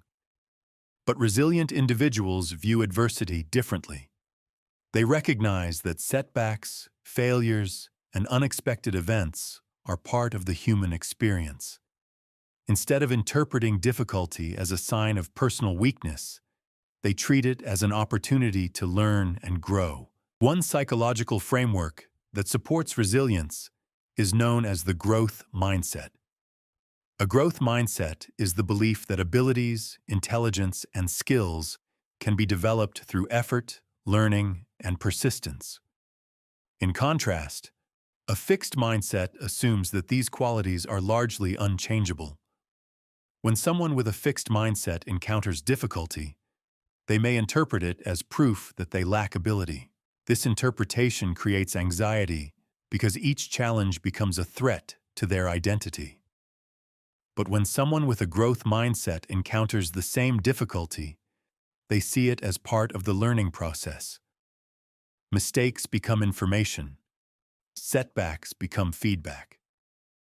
This perspective reduces anxiety because challenges no longer threaten your sense of worth. Resilience also grows when you diversify the sources of meaning in your life. If your entire identity depends on a single role, such as your career, a relationship, or a specific achievement, then any difficulty in that area can feel devastating. Your emotional stability becomes tied to one fragile pillar. Resilient individuals develop multiple sources of fulfillment. They may invest energy in relationships, personal interests, learning, creativity, service, or physical well-being. This diversification provides balance. When one area of life experiences difficulty, other areas continue providing meaning and support. Mental flexibility is another key component of resilience. Rigid thinking assumes that life must unfold according to specific expectations. When reality diverges from those expectations, stress intensifies. Flexible thinking allows you to adapt. Instead of insisting that situations must follow a particular plan, you adjust your approach based on new information. This adaptability reduces anxiety because you trust your ability to respond creatively rather than forcing reality into a predetermined shape. Resilient individuals also practice reframing challenges. Reframing does not mean pretending that difficulties are pleasant or easy. Instead, it involves searching for potential lessons or opportunities hidden within the experience. A job loss might initially appear devastating, yet it may eventually open the door to a new career path. A difficult conversation might strengthen communication skills. A personal setback might reveal inner strength that had previously gone unnoticed. By reframing adversity, you transform challenges into sources of growth rather than evidence of failure. Another essential element of resilience is emotional agility. Emotional agility is the ability to experience emotions fully without becoming trapped by them. Resilient individuals do not deny difficult feelings. They allow themselves to feel sadness, frustration, or fear when those emotions arise. But they also maintain perspective. They recognize that emotions are temporary experiences, not permanent definitions of reality. Purpose also plays a powerful role in resilience. When you feel that your life has direction and meaning, temporary obstacles become easier to endure. Purpose provides a broader context that makes individual challenges feel less overwhelming. Purpose does not need to be grand or dramatic. It might involve contributing to your community, developing your skills, supporting loved ones, or pursuing work that aligns with your values. What matters is the sense that your actions are connected to something meaningful. Relationships also support resilience. Human beings are naturally social. When difficulties arise, supportive relationships provide emotional grounding and perspective. A trusted friend, mentor, or family member can help you see situations more clearly and remind you that you are not facing challenges alone. Even a small number of supportive connections can significantly strengthen your ability to navigate adversity. Self-compassion is another essential ingredient. When you respond to your own mistakes with harsh criticism, you weaken your ability to recover. The mind becomes focused on self-blame rather than solutions. But when you treat yourself with patience and understanding, you preserve the emotional resources needed to adapt and move forward. Self-compassion allows you to learn from mistakes without being defined by them. Physical health also influences resilience. Your body and mind operate as an integrated system. Regular movement, adequate sleep, and balanced nutrition strengthen the nervous system's capacity to handle stress. When your body is well supported, your mental resilience naturally increases. Resilience also develops through small victories. Every time you overcome a minor difficulty, persist through a challenging task, or confront a fear, you build evidence of your capability. These experiences accumulate over time, strengthening your confidence. Eventually, when larger challenges arise, you can draw upon this growing record of resilience. Another key principle of resilience is learning from adversity. When difficult experiences occur, resilient individuals ask reflective questions. What did this situation teach me? What strengths did I discover? How can I apply these lessons moving forward? This process transforms adversity into wisdom. Finally, resilience is strengthened by recognizing your ability to choose your response. While you cannot control every event that happens in life, you retain the power to decide how you will interpret and respond to those events. This sense of agency is essential. It reminds you that even in difficult circumstances, you are not powerless. You can adapt. You can learn. You can grow. And through that process, your resilience becomes stronger than the challenges that once seemed overwhelming. Chapter 11. Visualization is often misunderstood as a simple form of positive thinking. Many people imagine it as daydreaming about success or repeating hopeful images in the mind. But when used correctly, visualization is far more powerful than that. It is a neurological training method that can reshape how your brain responds to stress, uncertainty, and fear. Your brain does not fully distinguish between vividly imagined experiences and real ones. When you imagine a situation with strong detail and emotional engagement, many of the same neural circuits activate as if the event were actually occurring. This means that visualization allows you to rehearse calm responses before you ever encounter the real situation. If anxiety has trained your mind to expect threat, visualization can retrain your mind to expect stability. Most people make one crucial mistake when attempting visualization. They focus primarily on eliminating anxiety. They imagine a future in which they simply never feel nervous again. But this approach unintentionally keeps anxiety at the center of attention. A more effective approach is to focus on the state you want to cultivate. Instead of imagining a future without anxiety, imagine yourself responding to challenges with calm, clarity, and confidence. Picture yourself walking into a difficult situation with steady breathing, relaxed posture, and focused awareness. Notice how your body feels when you are calm. Notice how your voice sounds when you speak with confidence. Imagine the environment around you in vivid detail. The more sensory information you include, the more powerful the visualization becomes. Visualization works best when it engages multiple senses. You might imagine the room where you are speaking, the lighting in the space, the sound of your voice echoing slightly as you speak. You may notice the feeling of your feet grounded on the floor, or the rhythm of your breathing remaining steady. These details create realism for your nervous system. Another powerful method is called future memory visualization. Instead of imagining a vague future success, imagine a specific situation in which you have already handled a challenge calmly and successfully.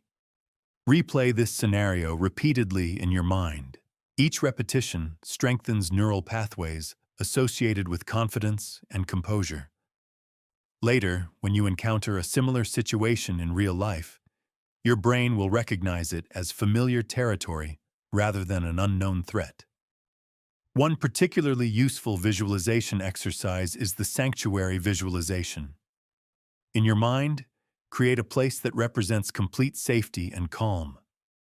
This could be a natural landscape, such as a quiet forest or a peaceful beach. It might be a cozy room filled with soft light. It might even be an entirely imaginary environment designed specifically to evoke comfort. Spend time developing this sanctuary in rich detail. Notice the textures, colors, sounds, and atmosphere of the space. Imagine how your body feels when you are there, relaxed, steady, and secure.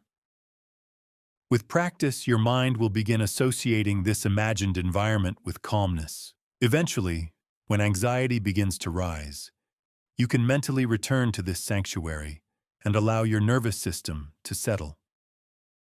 Another form of visualization is mental rehearsal. Mental rehearsal involves practicing how you will respond in situations that typically trigger anxiety.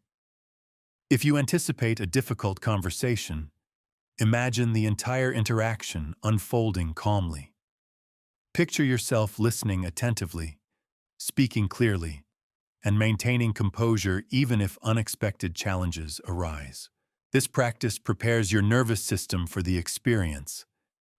Instead of reacting with panic when the real situation occurs, your brain recognizes the scenario as something it has already rehearsed. Visualization can also help reshape your identity. Many people who struggle with anxiety unconsciously identify themselves as anxious individuals. This identity influences how they interpret every situation. If you believe that anxiety defines you, your mind will continue reinforcing that belief. Visualization allows you to imagine a different identity.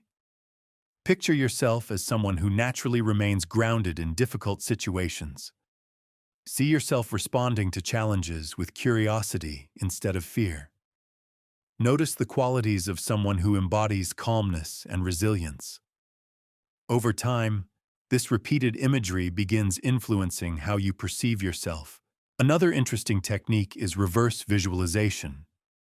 Instead of imagining only the ideal outcome, imagine the worst realistic scenario, but imagine yourself handling it with wisdom and composure. This removes the fear of the unknown. When you realize that even a difficult outcome can be managed, anxiety loses much of its power. Visualization can also be combined with awareness of physical sensations. As you imagine calm situations, notice how your body responds. Allow your shoulders to relax, soften the muscles in your face, and slow your breathing. Let your body embody the calm state you are visualizing. This integration of mind and body creates deeper change. Some advanced visualization practices involve working with symbolic representations of inner strength. You might imagine yourself embodying the qualities of a wise mentor who has faced many challenges and remained steady. Or perhaps you imagine the presence of a calm guide who reminds you of your resilience. These symbolic images tap into deeper psychological resources. Another form of visualization involves imagining environments that naturally evoke peace. Picture yourself walking through a quiet forest where sunlight filters gently through the trees. Imagine sitting beside a calm lake where the water reflects the sky like a mirror. Visualize a warm room filled with soft light and quiet comfort. These mental landscapes provide powerful signals of safety to the nervous system. Some practitioners even extend visualization down to the cellular level. They imagine calm energy flowing through their bodies, relaxing muscles, calming the heartbeat, and releasing tension from every cell. Stress hormones dissolve while signals of safety spread through the nervous system. While this imagery may seem abstract, it often produces real physiological effects.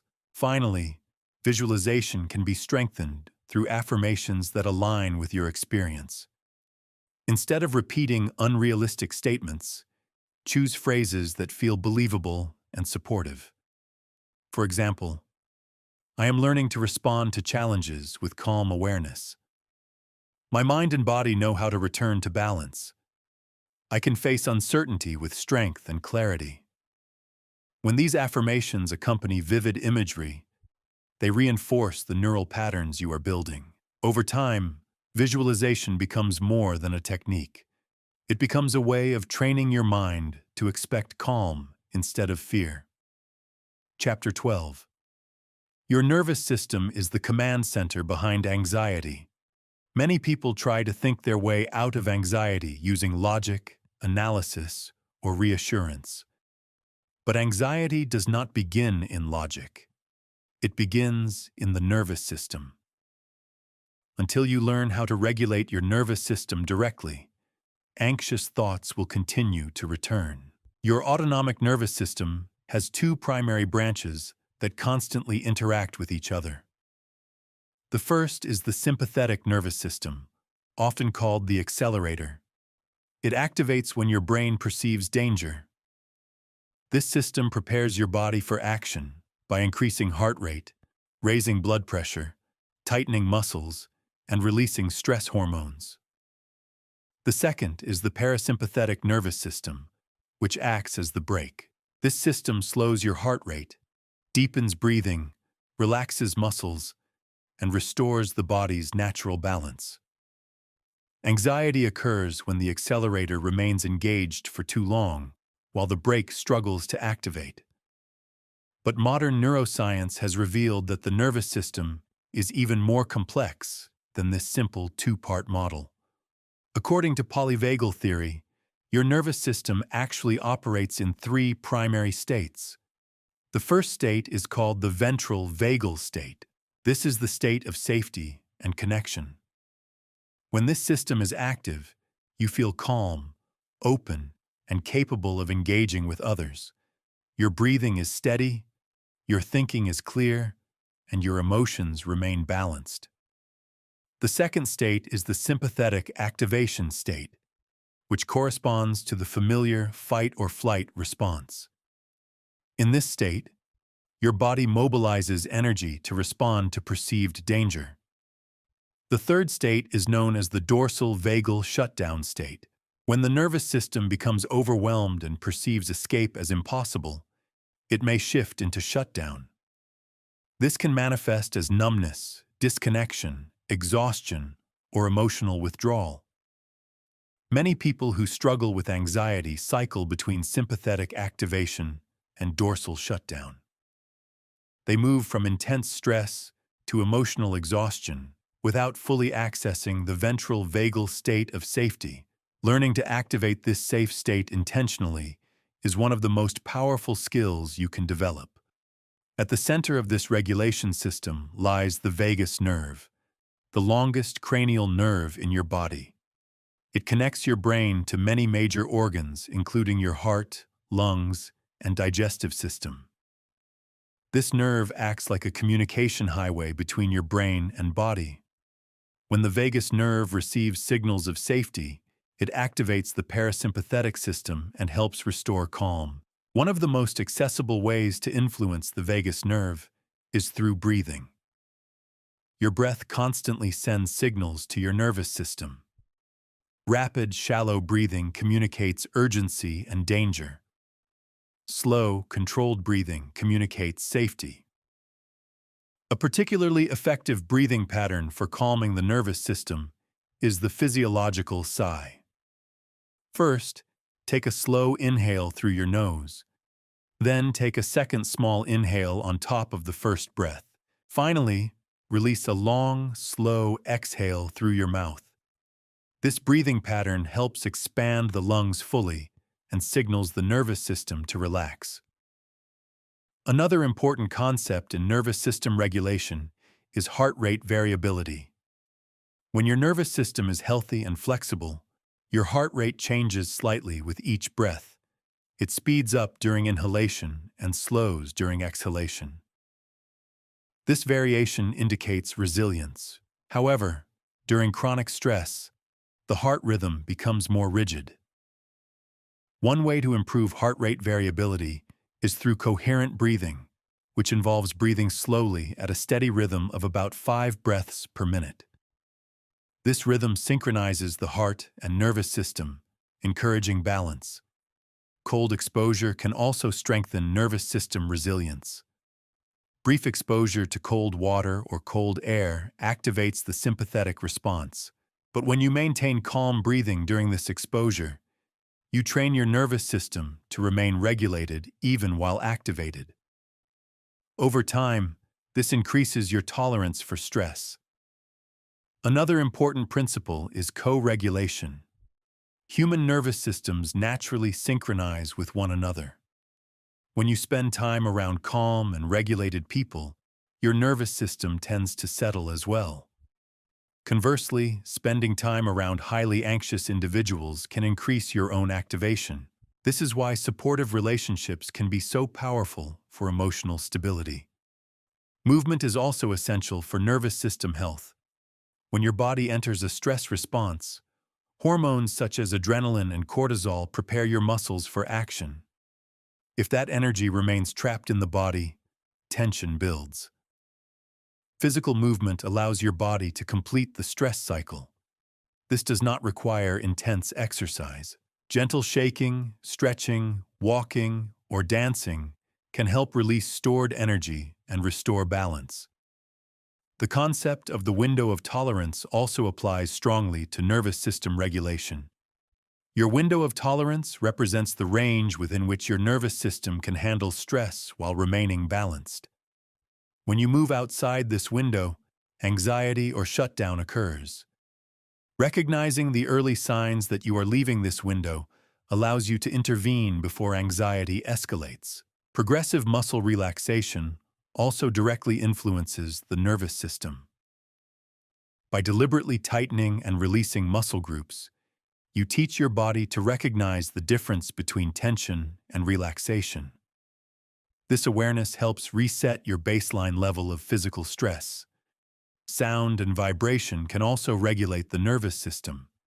Activities such as humming, singing, or chanting stimulate the vagus nerve through vibration. Even listening to calming music can shift your nervous system towards safety. Touch is another powerful regulator. Gentle pressure, such as a hand placed over your heart or the comfort of a weighted blanket, activates the body's natural calming response. Temperature regulation also influences nervous system balance. Being overheated can increase agitation, while moderate warmth can promote relaxation. Learning to notice your internal state throughout the day is perhaps the most important skill of all. Pay attention to subtle signals from your body. Is your breathing becoming shallow? Are your shoulders tightening? Is your heart rate increasing? These signals indicate that your nervous system is beginning to activate. When you notice these signs early, you can apply regulation techniques before anxiety becomes overwhelming. Over time, this awareness becomes automatic. Your nervous system learns that it does not need to remain in constant survival mode. It learns that safety is possible. Chapter 13. Habits shape the structure of your life more than motivation ever will. Many people believe that calming anxiety requires dramatic transformation, a sudden breakthrough, a perfect mindset, or a complete reinvention of their life. But lasting change rarely occurs in dramatic moments. It occurs through small habits repeated consistently. Your brain is constantly forming patterns. Every thought you repeat, every behavior you practice, and every reaction you reinforce strengthens certain neural pathways. Over time, these pathways become automatic routines that guide how you respond to the world. If anxiety has been present for a long time, it likely exists not only as an emotion, but also as a set of habits. Perhaps you habitually check your phone for reassurance. Perhaps you avoid certain situations that trigger discomfort. Perhaps you repeatedly analyze problems late into the night. These behaviors may temporarily reduce anxiety, but they also reinforce the belief that anxiety must be avoided or controlled at all costs. Breaking this cycle requires replacing anxious habits with stabilizing ones. The key principle behind habit formation is simplicity. When a new habit is too complex or demanding, the brain resists it. But when the habit is small and manageable, it becomes easier to repeat until it becomes automatic. Start with what behavioral scientists call micro-habits. A micro-habit is an action so small that it requires almost no effort. For example, instead of committing to a long meditation practice, begin with 1 minute of mindful breathing each morning. Instead of promising yourself an intense workout routine, begin with a short walk each day. These small actions may seem insignificant, but they create momentum. Over time, the brain begins associating certain cues with calm responses. Habits follow a simple loop: cue, routine, reward. The cue is the trigger that initiates the habit. The routine is the behavior itself. The reward is the positive feeling that reinforces the pattern. For example, if you feel anxious before an important task, that anxiety becomes the cue. Instead of falling into the habit of worrying or procrastinating, you introduce a new routine, such as slow breathing or a brief grounding exercise. When the routine successfully reduces tension, the sense of relief becomes the reward. Repeated many times, this pattern rewires your brain's response to the cue.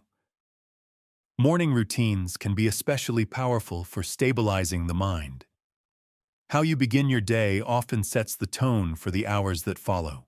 If the first thing you do each morning is check messages, scroll through social media, or consume stressful information, your nervous system begins the day already activated.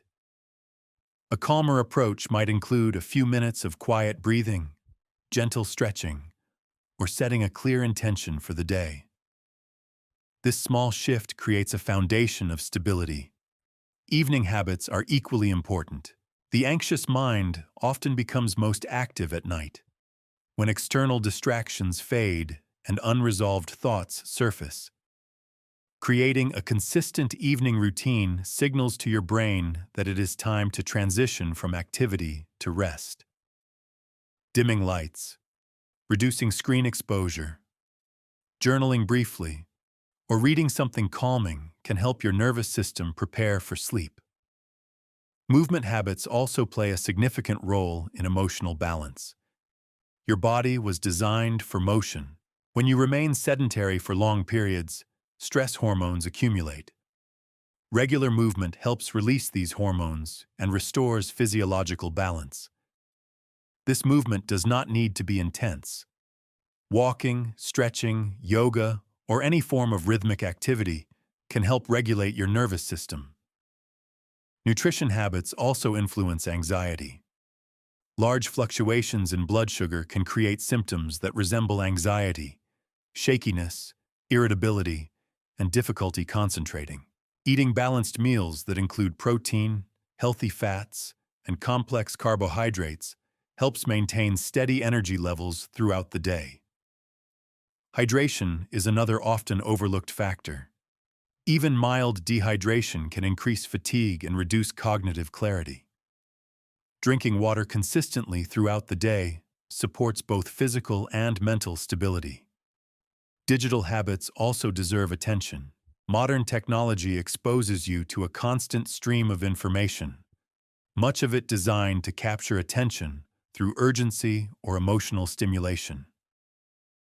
News alerts, notifications, and endless scrolling can keep your nervous system in a state of subtle activation.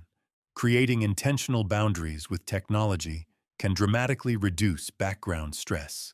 This might involve limiting social media use, disabling unnecessary notifications, or establishing periods of the day that remain free from digital distractions. Social habits influence emotional health as well. Regular contact with supportive people provides emotional grounding and perspective. Even brief conversations with friends, family members, or colleagues can remind your nervous system that you are not navigating life alone. Creativity can also become a stabilizing habit. Engaging in creative activities, drawing, writing, music, cooking, or building something with your hands, shifts your attention away from anxious thinking and toward active engagement with the present moment. These activities create a sense of flow, a state in which your mind becomes fully absorbed in what you are doing.